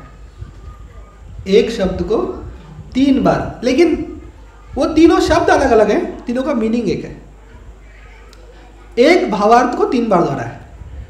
तो ये श्लोक है, तो पहले मैं बोल देता हूं, बाद में हम गाएंगे। अनन्य चेता सततम यो। तो इसमें एक वर्ड आया सततम। सततम मतलब नित्य, याद रखिए। यो माम स्मरति नित्य सह। फिर से बोला है नित्य। पहला वर्ड क्या था? सततम। सततम का मतलब ही क्या होता है? नित्य। फिर से बोल रहे हैं यो माम स्मरति नित्य सह। फिर आगे बोल रहे हैं तस्या हम सुलभम पार्थ नित्य युक्त योगिना। फिर से बोल दिया, लेकिन वो नित्य युक्त योगी होना चाहिए। देखिए भगवान तो एक ही शब्द में समझा सकते हैं ना। भगवान को क्या जरूरत पड़ रही है कि एक श्लोक में एक ही चीज 3 बार बोल रहे हैं? क्योंकि वो इंपॉर्टेंट है। वो क्या है? इंपॉर्टेंट है, क्योंकि उसमें गड़बड़ हुआ तो उद्धार नहीं हो पाएगा। अब हम उद्धार की बात नहीं कर रहे हैं, अब हम कर रहे हैं उद्धार। उद्धार तो हम करते जा रहे हैं, हम एक्सपर्ट हैं उद्धार करने में। हम क्या है? एक्सपर्ट। हम नॉर्मली लाइफ में भी बहुत उद्धार करते हैं कि नहीं? काल बगुया काय, कल देखेंगे, है कि नहीं? बगुया काय होते, काय करायचे उद्या बगुया काय। ये उद्धार करने में वो एक्सपर्ट है, लेकिन उद्धार करने में वो एक्सपर्ट है कि नहीं? उद्धार करने में हम नंबर 1, लेकिन उद्धार करने में वो नंबर 1। भगवान जो है वो एक्सपर्ट है, तो उनकी बात सुननी पड़ेगी। तो वो क्या कह रहे हैं? तो भगवान कह रहे हैं अनन्य चेता सततम यो माम। तो ये बहुत ही इंपॉर्टेंट है। एक श्लोक समझ गए हम, थोड़ा भी हम पूरा नहीं समझ पाएंगे, थोड़ा थोड़ा करके आनंद बहुत सारे जन्मों में हम जा सकते हैं भगवत धाम। पर हमने अगर बहुत ढंग से भक्ति की तो 1-2 जन्म में, और एकदम अंदर से इस संसार से पूरा रूठ जाए हम। संसार से क्या हो जाए?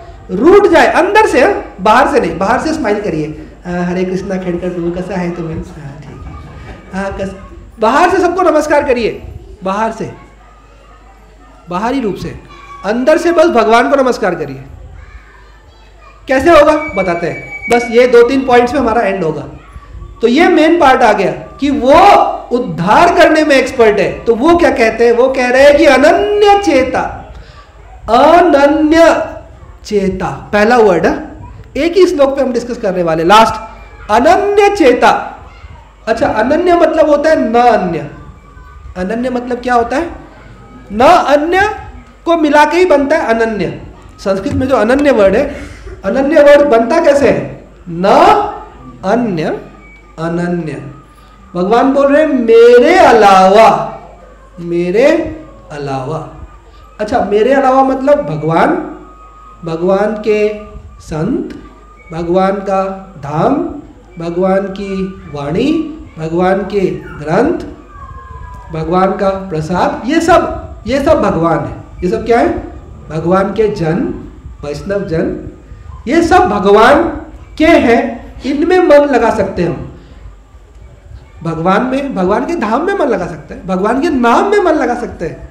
भगवान बोल रहे अनन्य चेता मतलब न अन्य, मतलब संसार छोड़ के मेरा और मेरे जन, मेरा धाम, मेरा नाम, मेरे जो है, मेरी कथा, ये जो चीजें है, ये इसमें मन लगाओगे तो अनन्य हो गया। इसमें मन लगाएंगे तो क्या हो गया? अनन्य। बाकी में कहीं मन लगाया तुमने, है कि नहीं? मेरी फैक्ट्री, मेरा घर, मेरे बच्चे, मेरा पैसा, मेरा बैंक बैलेंस, मेरा शरीर, तो ये ऐसे अगर हमने मन लगाया तो फिर अन्य में मन लगा दिया। भगवान क्या कहेंगे? तुमने अन्य में मन लगा दिया, तो अब थोड़ा और प्रैक्टिस करो और 2-4 जन्म जियो, कोई बात नहीं है। मैं तुम्हें नेहा विक्रमन आसोस्ती, मैं आपको दे रहा हूं दूसरा जन्म, करो भक्ति, लेकिन मेरे पास नहीं आ पाओगे। जब तक अनन्य भक्ति नहीं करोगे मेरे पास नहीं आ पाओगे। मतलब भगवान को अनन्य भक्ति चाहिए। तो पहला शब्द था अनन्य चेता। वो आपकी आत्मा, चेतना अनन्य रूप से मेरे प्रति समर्पित होनी चाहिए। उसके बाद, ये तो पहला वर्ड है, ये मुश्किल है कि नहीं है बताइए? मुश्किल है, इसलिए तो प्रैक्टिस चाहिए। इसलिए हर वक्त मनन करना पड़ेगा, हर वक्त चिंतन करना पड़ेगा कि मैं अभी भगवान के बारे में सोच रहा हूँ या नहीं सोच रहा हूँ, क्या मैं भगवान को महसूस कर रहा हूँ या नहीं कर रहा हूँ, क्या भगवान मेरे आसपास है या नहीं है, क्या भगवान सबके हृदय में बैठे हैं? हाँ बैठे हैं। तो तुम क्या भगवान को उसके हृदय में देख रहे हो? नहीं देख रहा हो, मैं तो उसको देख रहा हूँ, कैसा है, कैसा आदमी है। अरे बाप रे, तो तुमने गलती कर दी, तुम तो उसके दोषों से आसक्त हो गए, तुम उसके दोष में आसक्त हो गए और इसके अच्छाई में आसक्त हो गए, अरे उसको छोड़ दो, तुम्हें उसके अंदर बैठे हुए श्री राम भगवान श्री कृष्ण में आसक्त होना है। वो देखो अंदर बैठे हैं भगवान, हाँ बैठे हैं। तुमने उसके बारे में बुरा सोचा, हाँ सोचा, ओ तो तुम भगवान को भूल गए, तो तुम अनन्य चेता नहीं हो। मतलब अनन्य चेता होना इतना आसान नहीं है कि परिभाषा दे दिया, अच्छा अच्छा न अन्य, हाँ हाँ समझ गए समझ गए, लेकिन हो नहीं पाएगा, इतना आसान नहीं है। उसके लिए क्या चाहिए? अभ्यासेन तु कौन्तेय वैराग्येन च गृह्यते। भगवान भगवत गीता में कहते हैं कि 2 चीज करना पड़ेगा, अभ्यास, नित्य अभ्यास करना पड़ेगा। एक्चुअली हुआ क्या, अर्जुन ने बोला भगवान को, चंचलम ही मन कृष्ण, मेरा मन क्या है? बहुत चंचल है। चंचलम ही मन कृष्ण प्रमाथि बलवदृढ़, मैं इसको कंट्रोल नहीं कर सकता। क्यों? तस्याहम दुर्निग्रहम, कंट्रोल, तस्याहम दुर्निग्रहम मन्ये वायोरिव सुदुष्करम। वो बोले इसको कंट्रोल करना वायु को कंट्रोल करने से भी ज्यादा मुश्किल है। मैं वायु को कंट्रोल कर सकता हूं, एक बार में वायु पूरा कंट्रोल, लेकिन मन को कंट्रोल नहीं कर सकता। ये ऐसा अर्जुन कहते हैं भगवान से। तो भगवान कहते हैं असंशयम महाबाहो, भगवान बोले वाह क्या बात कही तुमने, इसमें कोई डाउट नहीं है, ऐसा बोल रहे हैं। क्या बोल रहे हैं भगवान? सुनिए, वो फीलिंग समझिए। असंशयम महाबाहो, असंशयम, भगवान बोले इसमें कोई संशय नहीं है, नो डाउट, तुमने जो बोला एकदम परफेक्ट, कि मन को कोई काबू में नहीं कर सकता, मन बेकाबू है, उसको कंट्रोल नहीं कर सकते। लेकिन तो भगवान क्या कहते हैं? कहते हैं असंशयम महाबाहो मनः दुर्निग्रहम चलम, मना को कंट्रोल करना बहुत मुश्किल है, भगवान भी कह रहे हैं। लेकिन आगे क्या बोलते हैं? लेकिन वो भगवान है ना, भगवान हार मान जाएंगे तो फिर हमारा क्या होगा बताइए? अब भगवान भी बोलते हाँ बहुत मुश्किल है, छोड़ दो, तुम मन को कंट्रोल करना छोड़ दो, तो फिर हमारा क्या होता? तो भगवान ने 2 उपाय बताया। उपाय क्या? उपाय बताया अभ्यासेन तु कौन्तेय वैराग्येन च गृह्यते। भगवान बोले लेकिन अर्जुन तुम बाहुबली हो, मैं तुम्हारा गुरु हूं। असंशयम महाबाहो, सही है तुम महाबाहो बाहुबली, तुम जो कह रहे हो बिल्कुल सही है, इसमें कोई डाउट नहीं है। लेकिन अभ्यासेन, अभ्यास जब करोगे और वैराग्य जब करोगे, क्या करोगे? अभ्यास और वैराग्य। आपको पता है हमको बहुत वैराग्य होता है, रोज रोज होता है। मानिए पति का पत्नी से झगड़ा हो गया, अरे होता है वैराग्य, लेकिन फिर हम भूल जाते हैं। जैसे ही वो अच्छा भाकरी पिटला और वो कौन सा खाते हैं हम लोग, पूरन पूड़ी और ये सब, ओहो कितनी अच्छी पत्नी है, ये तुरंत भूल जाते, तुरंत। मतलब हमको वैराग्य 100 बार होता है दिन में, 100 बार, पर 100 बार आसक्ति हो जाती है, क्योंकि हम वही आनंद चुटर पुटर, ये जो चुटर पुटर आनंद है इसको खोज रहे हैं हम, तो ये हमारा प्रॉब्लम है। तो लेकिन भगवान बोलते हैं अभ्यास करो, तुम नहीं करोगे तो मैं करवाऊंगा। वो भगवान बैठे है ना, अभी ये सुन रहे हैं भगवान, यहाँ पे सब भगवान यही बैठे, सबके अंतरात्मा में बैठे हैं, रोज करवाएंगे झगड़ा, रोज सारे प्रॉब्लम्स आएंगे जीवन में, ताकि हमें वैराग्य होता रहे, वैराग्य का प्रैक्टिस होता रहे। ये दया है, ये कृपा है भगवान की, जो हमको वैराग्य करवा रहे हैं, हमको अभ्यास करवा रहे हैं, इस संसार से विरक्त होने का अभ्यास करवा रहे हैं। अभ्यासेन तु कौन्तेय वैराग्य रखिए, जितने मात्रा में वैराग्य हो जाएगा संसार से, उतने मात्रा में भगवान से अटैचमेंट हो जाएगा। समझ में आ रहा है? तो इसलिए भगवान हमारा वैराग्य करवाते रहते हैं, इससे प्रॉब्लम उससे प्रॉब्लम। आप बहुत मेहनत करो तो भी ये आपको बुरा बोल देगा, आप बहुत अच्छे से काम कर गए तो भी ये बॉस ने आके डांट दिया, कहीं ना कहीं कुछ प्रॉब्लम निकाल दिया, आपने बहुत मेहनत की पैसा कमाने के लिए फिर भी घाटा लग गया। मतलब ये होता ही रहेगा, और ये सब होते होते मन में क्या होगा? वैराग्य होगा धीरे धीरे संसार से। तो भगवान ने कहा अनन्य चेता, अनन्य चेता मतलब ना अन्य किसी और से अटैचमेंट ना हो, तुम्हारा पूरा 100% अटैचमेंट मुझसे हो, मेरे भक्त से हो तो भी चलेगा, मेरे धाम से हो, मेरे नाम से हो, वो सब अटैचमेंट हमारा उससे हो। और संसार का कार्य हम सिर्फ क्रिया मात्र के लिए करें, सिर्फ करने मात्र के लिए करें, एज अ रिस्पॉन्सिबिलिटी करें। जैसे मैं पढ़ाता हूँ एकेडमी में, तो मुझे बच्चों को पढ़ाना है, तो उनको मुझे बहुत अच्छे से पढ़ाना है, लेकिन वो मेरा कर्म मात्र तक होना चाहिए कि इन बच्चों का मैंने जिम्मेवारी लिया, मुझे करके देना है। पर उस चक्कर में अगर मैं दिन रात उसी के पीछे लग जाऊँ और बिल्कुल भगवान को भूल जाऊँ, वो कर्म करते वक्त भी मुझे भगवान को याद करना है। ये भी एक बहुत सुंदर श्लोक है भगवत गीता में, तो वो श्लोक हम लोग, लेकिन ये श्लोक पूरा नहीं हुआ, पहले ये श्लोक पूरा कर लेते हैं। पहला वर्ड क्या था? अनन्य चेता। आसान है? आसान है क्या? नहीं है। एक दिन सोचिए, कल ये करके देखिएगा सब लोग, क्या मैं अनन्य चेता हूं? तब समझ में आएगा, है कि नहीं? आप सोचोगे मैं अनन्य चेता हूं, दिल बोलेगा नहीं तुम बेटा हो उसके, नहीं तुम पति हो उसके, नहीं नहीं नहीं मैं तो अनन्य चेता हूं, नहीं नहीं नहीं भाई तुम वहां जॉब करते हो, तुम उसके एम्प्लॉय हो, अरे नहीं यार मैं तो अनन्य चेता, तुम आप बोलते रहो, आपका मन बताएगा आपको आप कौन कौन हो। अनन्य चेता नहीं है हम लोग। अनन्य चेता मतलब न अन्य, भगवान के अलावा कहीं तो मन जाना ही नहीं चाहिए। शारीरिक रूप से कर्म करना है, शारीरिक रूप से क्या करना है? कर्म करना है, बाहरी रूप से कर्म करना है। मन हमेशा भगवान में, मन मगन मगन भगवान में होना चाहिए। ये भगवान कह रहे हैं, पहला वर्ड ही इतना मुश्किल है। तो क्या लगेगा इसके लिए? अभ्यास। मतलब हम में से कोई ये ना सोचे कि भक्ति बहुत आसान है। भक्ति बहुत आसान नहीं है, भक्ति बहुत कठिन है, क्योंकि आपको हर वक्त अनन्य चेता 100% आपको एफिशिएंसी डालनी पड़ेगी। शारीरिक रूप से आसान है, शरीर से कुछ नहीं करना, मन से करना है, इसलिए मुश्किल है। शरीर से करने वाला काम आसान होता है। जैसे होटल में आप खाना खाने जाते हैं, वो होटल में बावर्ची खाना बनाता है, समझ रहे, वो आसान है। घर में जो प्रेम से खाना बनाता है वो कार्य मुश्किल हो जाता है। क्यों?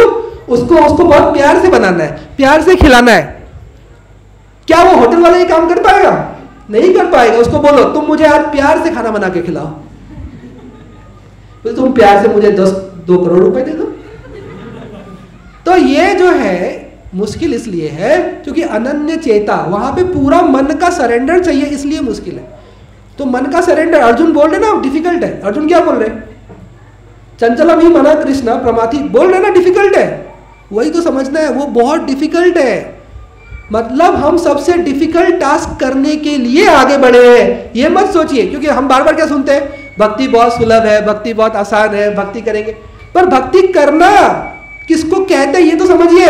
भक्ति करना मतलब ये थोड़ी ना आके हम बैठ गए भगवान के आगे और सोच रहे हैं हम लोग वो प्रॉपर्टी मिल जाता तो अच्छा होता। भगवान बोल रहे हैं हाँ सोचते रहो, मैं तो नहीं मिलने वाला, प्रॉपर्टी जरूर मिलेगी तुमको, हाँ सोचो। क्योंकि भगवान अंदर बैठे ना, इसलिए मुश्किल है, आसान नहीं है। आप लोगों को क्या, कितने लोगों को लग रहा है बहुत आसान है? जिनको लग रहा है बहुत आसान है ना, आपको अनंत कोटि जन्म लगने वाले। जब दिन आपको लगेगा नहीं, भक्ति करने के लिए मुझे मेहनत करनी होगी, मुझे क्या करनी होगी? मेहनत, पल पल मुझे भगवान का स्मरण करना होगा, मुझे वॉलेंटरली, मुझे जबरदस्ती अपने मन को खींच के लाना होगा।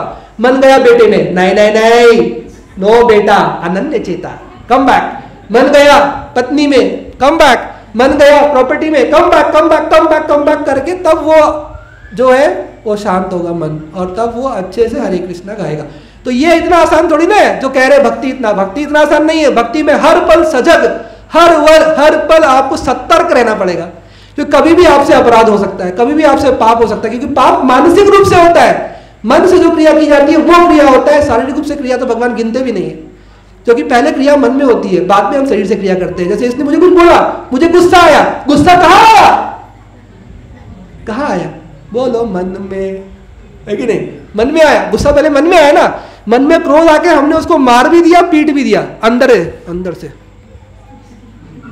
भगवान ने नोट कर लिया, अच्छा बेटा, बाहर से नहीं मारा, बाहर से हम उसको गार्डन पहना रहे हैं और अंदर से गुस्सा कर रहे, हो गया, भगवान ने लिख लिया, बस तुम फेल हो गए, तुम अनन्य चेता नहीं हो, तुम तो उससे अटैच्ड हो।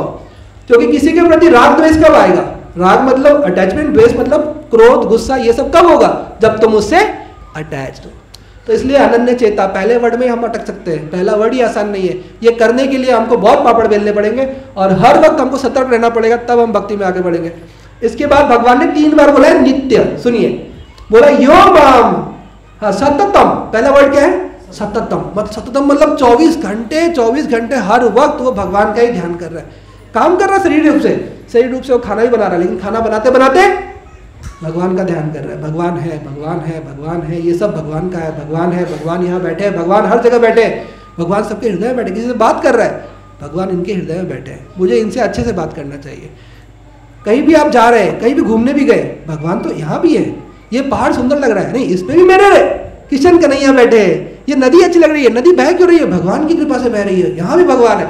ये है अनन्य चेता। हर जगह वो हर वक्त दुख आया, दुख इसलिए आया ताकि मैं भगवान को और अच्छे से याद करूं, दुख में भी भगवान का सुमिरन कर रहा है और सुख में कभी नहीं भूल रहा भगवान को, तो वो है अनन्य चेता। सततम यो माम स्मरति नित्य सह, 2 बार बोला फिर से, वही नित्य, वही वर्ड सततम, जो मुझे हमेशा याद रखे।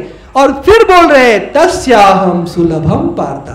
अब वो आया कि भक्ति आसान है, इतना कर लो तब आसान है, पर इतना करना ही तो आसान नहीं है। भगवान अब बोल रहे, अब भगवान बहुत अपनी ये दिखा रहे दयालुपन, लेकिन क्या बोल रहे, वैसे लोगों के लिए सुलभम पार्थ, मैं चुपचाप आ जाऊंगा, मैं एकदम अच्छे बच्चे की तरह आ जाऊंगा, गुड बॉय, तस्याहम सुलभम। लेकिन वो पहले कितना गुण डाल दिया भगवान ने, क्या क्या बोला, अनन्य चेता सततम यो माम स्मरति नित्य सह, मतलब मेरे अलावा उसके जीवन में कुछ है ही नहीं, समझ रहे, ये ऐसा वाला, ये वाला है, मेरे अलावा उसके जीवन में कुछ भी नहीं है। तस्याहम सुलभम, उसको मैं आराम से मिल जाऊंगा। क्या ये आराम से मिलना हुआ, ये आराम से मिलना नहीं हुआ। इस पर भी भगवान रुके नहीं, आगे फिर से बोल दिया तस्याहम सुलभम पार्थ नित्य युक्त योगिना। अभी भी भगवान ने एक बार फिर से नित्य जोड़ दिया। तो बताइए 3 बार नित्य जोड़ा है, तो क्या भक्ति आसान है, भक्ति आसान नहीं है। और 3 बार नित्य क्यों जोड़ा है, क्योंकि उसके बिना भगवान हमारा उद्धार नहीं कर सकते। तो अब मैं लास्ट ले रहा हूं एक श्लोक, वो है उद्धार वाला ही श्लोक जो भगवान ने गीता में बताया है। उसमें भगवान ने बिल्कुल एकदम क्लियर कट बताया कि मैं किसका उद्धार करूंगा। तो वो हम लोग सुन लेते हैं, सुन के बड़ा हमें आनंद आएगा कि भगवान किसका उद्धार करते हैं। तो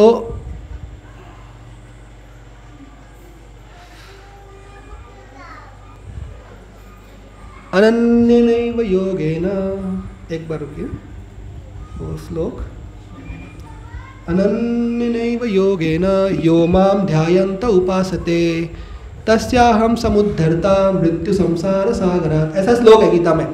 भगवान वहां भी फिर से बोलते हैं अनन्यनैव योगेन, फिर से वो वर्ड यूज कर दिया अनन्य, अनन्य, बार बार भगवान एक वर्ड बोल रहे हैं, न अन्य, न कोई देवी, न कोई देवता, न कोई बेटा, न कोई बेटी, न कोई घर, न कोई संसार, न कोई देश, न कोई काल, न कोई पात्र, किसी से नहीं, अनन्य। फिर से वो वर्ड यूज किया है। तो वो जो श्लोक है, हाँ ये रहा, ये तू सर्वाणि कर्माणि, ये बहुत आप सुनिए, ये लास्ट मैं यहाँ एंड करता हूँ कि कब मिलेंगे भगवान, ये सोचना बहुत जरूरी है। ऐसे ही नहीं मिलते भगवान, ऐसे ही फ्री में नहीं मिल जाते भगवान। ये जो हमें भक्ति करने का मौका मिला है, अवसर मिला है, ये अनंत कोटि भक्ति करने के बाद मिला है और हम इस मौका गवा रहे हैं। कैसे, हम कर रहे हैं भक्ति बट थोड़ा टाइम पास तरीके से कर रहे हैं। हम अनन्य चेता नहीं बनने की कोशिश करेंगे, हमें पता ही नहीं कि हमको अनन्य चेता बनना है। क्यों, क्योंकि हम ढंग से पढ़ ही नहीं रहे। हम ढंग से पढ़ेंगे तो समझेंगे हमें बनना क्या है, अनन्य चेता। न बेटी न बेटा, हमें किसी का बेटा नहीं बनना। वो तो भगवान ने संसार चलाने के लिए माँ बाप बेटा स्त्री पति बनाया है, संसार चले इसके लिए ना। ये थोड़ी ना कि वही हमारा संसार है और वही हमारे, अरे अनंत कोटि जन्मों में अनंत कोटि माँ बाप बेटा स्त्री पति बन चुके, अनंत कोटि, अनंत बार हम रो चुके, हो गया अनंत बार। और फिर 2 दिन में चाय वाय पीते आराम से रहते, भूल जाते हैं। हाँ हाँ उनको बीमारी हो गई थी, मर गए, अपने दुनिया में वापस लग गए। ऐसा एक जन्म में भी 10 बार होता है और अनंत कोटि में अनंत कोटि बार हो चुका है हमारे साथ। तो भगवान क्या कह रहे हैं अब, ये तू सर्वाणि कर्माणि मयि संन्यास्य मत्पर। देखिए एक एक वर्ड बहुत भारी है, भारी, इतना आसान नहीं है भक्ति जितना हम सोच के करते हैं कि हाँ आराम से चैंटिंग करो, घूमते फिरते, कोई दिक्कत नहीं है, भगवान तो आने वाले ही है, भगवान तो बाहें खोल के खड़े आपको ले जा रहे हैं। नहीं नहीं नहीं नहीं नहीं, आप गलत सोच रहे हैं। भगवान बाहें खोल के ले जाएंगे पर वापस दूसरे बाहों में डाल देंगे।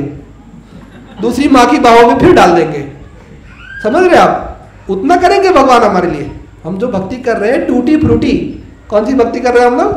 टूटी फ्रूटी भक्ति जो हम लोग कर रहे हैं, वो भक्ति जो हम लोग कर रहे हैं वो भगवान जरूर लेके जाएंगे, हमको बाहों में लेके जाएंगे। दूसरा देंगे मनुष्य जन्म, नेहा विक्रमनाशोस्ति देंगे भगवान, लेकिन फिर वापस दूसरे की बाहों में डाल देंगे, दूसरी माँ के हाथों में डाल देंगे। बोलेंगे थोड़ी देर और एंजॉय करो तुम, क्योंकि तुम्हारा एंजॉय करने का प्रवृत्ति अभी तक खत्म हुआ नहीं है। तुम इस संसार में अभी भी आनंद ढूंढ रहे हो, मेरे भक्त बन गए हो, लेकिन अनन्य नहीं हुए हो, अभी भी तुम्हें संसार में बहुत आसक्ति है।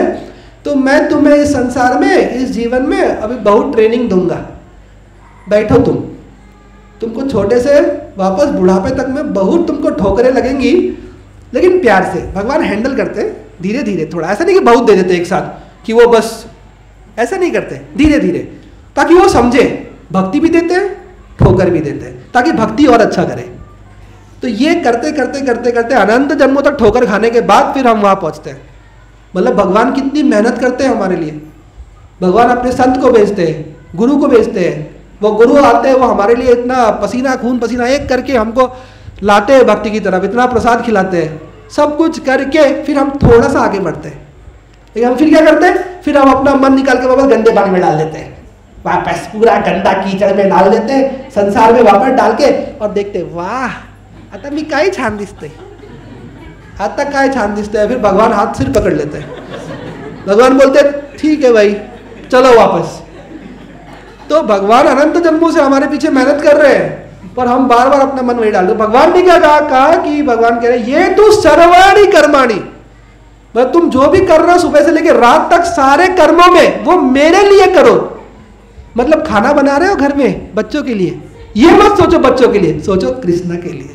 काम तो हो गया ना, बच्चों को खाना मिल गया, काम भी हो गया, लेकिन आपका असली काम भी हो गया, आपका काम बन गया। समझ रहे? मैं बच्चों को पढ़ा रहा हूं, तो मुझे ये सोचना है ये बच्चे अच्छा पढ़ लेंगे, अच्छा करेंगे, तो हो सकता है ये मुझसे पढ़ के जाएंगे अच्छे से, तो इनको मेरे प्रति कुछ अच्छा फीलिंग होगा, तो आगे जाके ये भक्त भी बन सकते हैं। इस फीलिंग से पढ़ाना है मुझे।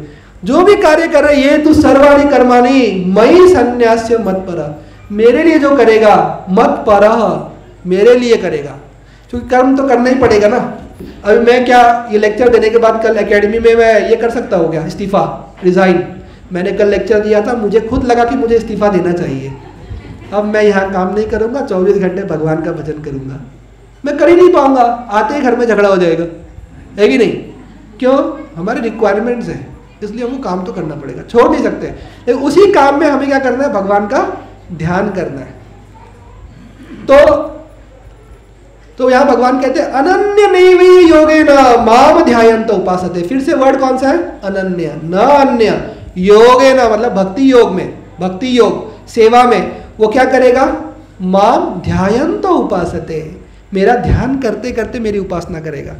मतलब सब कर्म करते करते मेरा ध्यान करेगा। जैसे गोपियां ब्रज में वो माखन निकाल रही है, समझ रहे आप? लेकिन माम ध्यायन्त उपासते, वो भगवान का, कृष्ण का ध्यान कर रही है। छोटे कृष्ण, बाल कृष्ण वो आएंगे, हम जो माखन बना रहे हैं वो चोरी करेंगे। माम ध्यायन्त उपासते, ये भक्ति हमें करनी है। हमें सब छोड़ के भक्ति नहीं करनी है। हमें कौन सी भक्ति करनी है? सब कर्म करते करते वो सारे कर्म भगवान के लिए करना है। जैसे बच्चा गोद में खेल रहा है, तो ये सोचना है वहाँ पे आपको कि मैं ये प्रेम इस बच्चे को दे रहा हूँ ताकि ये बच्चा भगवान की भक्ति करे, और ये बच्चा जो मुझे मिला है भगवान की कृपा से मिला है, इसलिए मुझे इसका अच्छे से रक्षण पालन पोषण करना है। लेकिन मुझे उसमें एकदम आसक्त नहीं हो जाना है कि इसके चक्कर में भगवान को भूल जाऊँ। मुझे भगवान का स्मरण करते रहना है। स्मरण करने का सबसे अच्छा तरीका है कि हमेशा भगवान का नाम लेते रहिए। जब बीट पे लेते हैं लेते रहिए, हमेशा लेते रहिए, वो भी लेते रहिए साथ में। जब बीट पे जो आपको करना है आप 16 राउंड्स करिए, साथ में आपको जो भगवान का नाम समय मिलते कहीं भी लगे कि अब मैं 2 मिनट मेरे पास समय है, किसी को बताइए मत, आप लीजिए।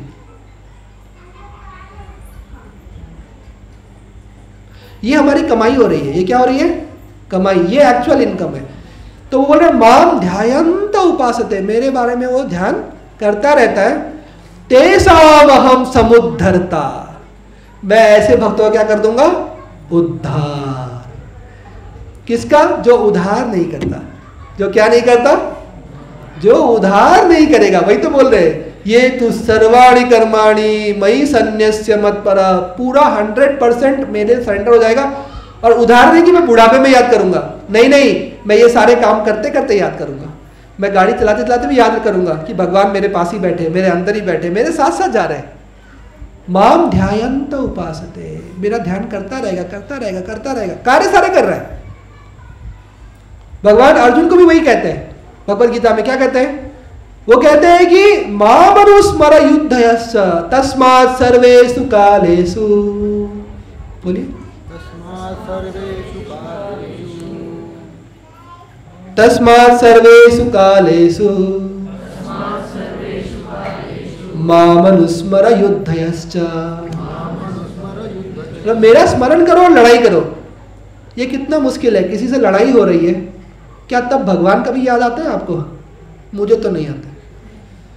जब लड़ाई हो रही होती, किसी से झगड़ा हो रहा होता है, हमको गुस्सा आ रहा होता है और हम फनाफन ऐसे सांप की तरह विष उगल रहे होते हैं फन खोल के, और हम बोल रहे होते हैं और किसी को दाग रहे होते हैं गोली की तरह।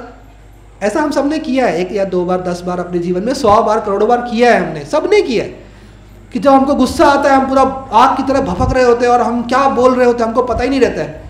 उसके बाद में हम 100 बार सॉरी बोलते हैं, भाई मेरे से गलती हो गई, मैं ऐसा नहीं बोलना चाहता था।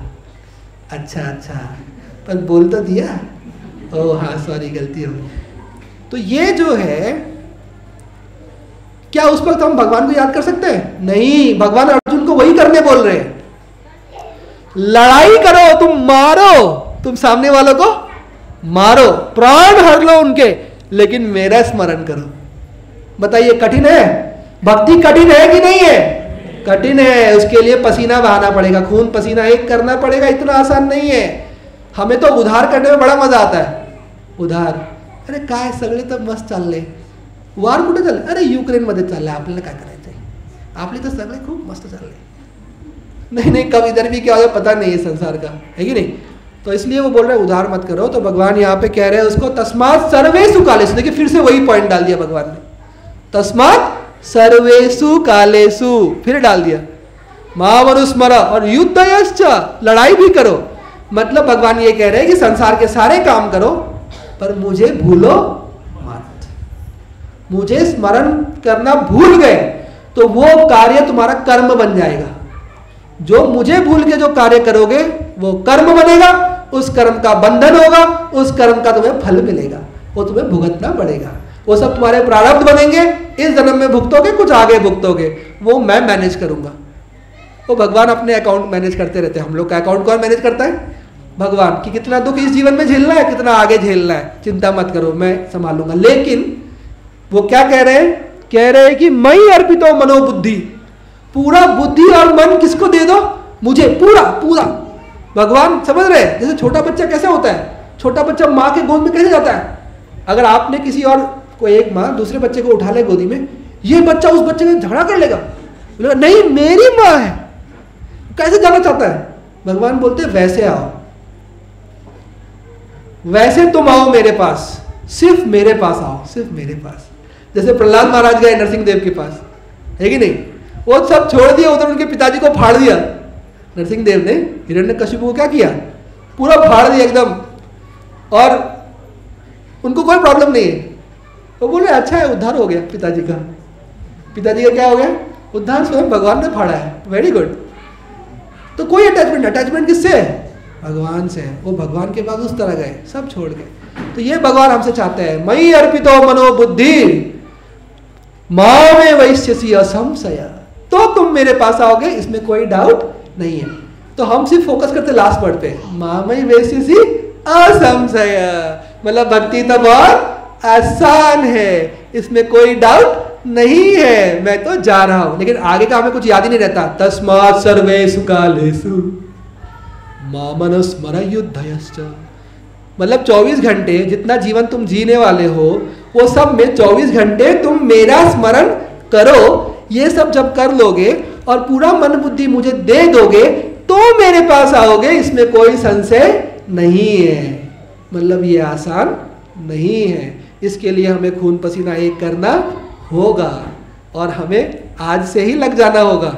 ये नहीं कि यहाँ से बाहर जाते ही आज तर मस्त खिचड़ी बनले, वाह काय पापड़ है, हो गया हमारा। तो वहीं से चालू करना है मन में, क्या पापड़ है, वाह अच्छा है, भगवान कृष्ण की कृपा से मिला, ये मन में सोचिए। पर हम क्या करते हैं, हम 2-4 बार बोल देते हैं दूसरों को, ओ प्रभु जी काय पापड़ बनले, भगवंता तो खूब कृपा है। 2 बार बोले, तीसरी बार हम भूल गए, हम खुद ही भूल गए। हमको किसी को बोलना नहीं, हमको अपने मन में सोचना है ये चीज हर वक्त कि कृपा है, कृपा है, वो दुख भी कृपा है, वो सुख भी कृपा है। एक्चुअली सुख कृपा नहीं है, दुख में ज्यादा कृपा है, क्योंकि वो दुख जब आता है ना तो हमको कहीं शेल्टर चाहिए होता है, क्योंकि कोई आपके दुख को समझने वाला संसार में नहीं मिलेगा। उस वक्त आपको और दुख होगा, और क्या होगा, दुख। क्यों? मैं सोचता था कोई तो मुझे समझेगा, कोई नहीं है समझने वाला, तो वो और शेल्टर लेगा भगवान को। तो इसलिए दुख भी आना अच्छा है, सुख भी अच्छा है, दोनों में हमको भगवान का ध्यान करना है। इसके साथ हम एंड करते हैं, 5 मिनट कीर्तन कर लेते हैं। जैसे आपने इतना कठिन खून पसीना एक करना बोल रहे हैं, तो आसान कौन सा तरीका है? तो उसका आसान करने का तरीका भगवान ने हमें दे दिया। वो तरीका भगवान कहते हैं, तत्विद्धि प्रणिपातेन परिप्रश्नेन सेवया उपद्यक्षन्ति ते ज्ञानम ज्ञानिनस्तत्त्वदर्शिनः। तो ये सॉल्यूशन है इसका, जो मैंने बोला। बहुत ही प्रभु जी ने बहुत ही अच्छा प्रश्न पूछ लिया, सबके हृदय का प्रश्न पूछ लिया कि अगर इतना मुश्किल है तो हम क्या यहाँ से उठ के निकल लें, हम क्या करें। तो वही जो है भगवान वहाँ पे बता दे रहे हैं, भगवद गीता में बता दे रहे हैं, तत्विद्धि, ये तुम्हें सब करने के लिए करना क्या होगा, तत्विद्धि प्रणिपातेन, एक बोनाफाइड स्पिरिचुअल मास्टर, एक तत्वदर्शी आप ढूंढो, या जो आपको मालूम पड़ा हो कि ये सचमुच तत्वदर्शी है। तत्विद्धि प्रणिपातेन, उनको जाके क्या करो, आप सरेंडर करो। एक गुरु को जाके क्या करो, सरेंडर करो। तत्विद्धि प्रणिपातेन परिप्रश्नेन सेवया, उनसे आपके मन की सारे डाउट्स आप पूछो और उनकी सेवा करो। तो ये तो सिंपल है, जैसे आप यहाँ बैठे, ये तो सिंपल है ना, हम सुन सकते हैं। सुन के समझना ये बुद्धिमानी है, झेल के समझना, बहुत कुछ झेल, ये ठीक है, और झेल के भी ना समझना, उसकी बुद्धि फेल है। ये 3 चीजें हैं। तो हम किस कैटेगरी में होने चाहिए, हमको सुन के समझना, तो भक्ति आसान है। अगर हम सुन के समझ रहे हैं, जल्दी जल्दी समझ रहे हैं, उतना हमें कष्ट कम सहना पड़ेगा। तो वो कह रहे हैं इसलिए सुनना जरूरी है, श्रवणम बहुत जरूरी है। श्रवणम करने के लिए गुरु के पास जाना बहुत जरूरी है। तो तरीका ये है, तत्विद्धि प्रणिपातेन, गुरु के पास जाइए, प्रणिपात करिए, सरेंडर करिए। प्रणिपात मतलब फुल सरेंडर। तत्विद्धि प्रणिपातेन परिप्रश्नेन, फिर अपने मन के जो भी संशय है, डाउट्स है, वो पूछिए और उनकी सेवा करिए। उनकी सेवा करते करते आपके डाउट्स अपने आप क्लियर हो जाएंगे। फिर वो लास्ट में क्या कहते हैं, उपद्यक्षन्ति ते ज्ञानम, और जब वो आपको क्या देंगे, ज्ञान देंगे। ज्ञानिनस् तत्वदर्शिनः, वो जब ज्ञान देंगे और उनको आप फॉलो करोगे तो भक्ति आसान अपने आप हो जाएगी। हम फॉलो नहीं कर रहे इसलिए मुश्किल हो रहा है, हम गुरु की वाणी को फॉलो नहीं कर रहे इसलिए वो मुश्किल हो रहा है। नहीं तो आसान है, क्योंकि भगवान तो कहते हैं पत्रम पुष्पम फलम तोयम यो मे भक्त्या प्रयच्छति। आप मुझे अगर सिर्फ पत्र पुष्प फल दे दो प्यार से, प्रॉब्लम क्या है, प्रेम। हमें प्रेम करना आता है, हम सबसे हमें प्रेम करना आता है ना, अपने बच्चे को प्यार से उठाते हैं, चिपटाते हैं, हमें प्रेम करना आता है। लेकिन हम वो प्रेम से कभी भगवान की सेवा नहीं करते, हम वो प्रेम से कभी भगवान का नाम नहीं लेते। कि जो मैं बोल रहा हूँ हरे कृष्ण कृष्ण कृष्ण हरे हरे, हरे राम राम राम हरे हरे, ये मेरे कृष्ण हैं, ये मेरे सखा है, मेरे पति है, मेरे सब है, मेरे स्वामी है, ये मैं इनका नाम ले रहा हूँ, ये मेरे हैं, ये मेरे हैं। इस नाम को हम ऐसे प्रेम से, हमें सिर्फ वो प्रेम से जब हम जुड़ जाएंगे भगवान के साथ तो भक्ति सुलभ हो जाएगी। भक्ति के कार्यों को जब हम प्रेम पूर्वक करना शुरू कर देंगे, आनंद पूर्वक उसको हम शांत मन से करना शुरू कर देंगे, तो वो ऑटोमेटिक अनन्य चेता होने लगेगा। ऑटोमेटिक जितना हम यहाँ संसार से विरक्त और भगवान से हम अटैच होना करेंगे, इसको उल्टा कर दीजिए, संसार से विरक्ति छोड़ दीजिए, भगवान से अटैचमेंट शुरू कर दीजिए, उधर विरक्ति अपने आप हो जाएगी। तो चीज़ें कैसी हो जाएंगी, आसान। तो चीज़ों को इधर से करने की जगह, अपना बल लगाने की जगह, मतलब संसार से विरक्त होने की कोशिश करने की जगह, उसमें बहुत बल लगेगा ना, वो मत करिए। कौन सा काम करिए, भगवान से आसक्त होने की जो कार्य है वो करिए। गुरु की वाणी सुनिए, गुरु से अटैच होइए, भक्तों से अटैच होइए, उनसे प्रेम करना शुरू करिए, इधर अपने आप विरक्ति हो जाएगी, तो भक्ति कैसी हो जाएगी? आसान हो जाएगी। तो भक्ति को आसान भक्त करेंगे, भगवान नहीं। इसलिए हमारे लिए सबसे इंपॉर्टेंट कौन है? भक्त। और वो भी जो भगवान के शुद्ध भक्त है। ये भक्त सब इंपॉर्टेंट, लेकिन जो शुद्ध भक्त है, जो भगवान का मैसेज लेके आते हैं, जो गुरु है, वो तो सबसे इंपॉर्टेंट है। तो हमको उनका अवज्ञा अगर हम कर देंगे, उनकी आज्ञा का अगर हम क्या कर देंगे? अनादर करेंगे, तो भक्ति तो कभी नहीं मिलनी, कभी नहीं मिलनी भक्ति, अगर हमने गुरु का अवज्ञा किया, गुरु की आज्ञा का पालन नहीं किया।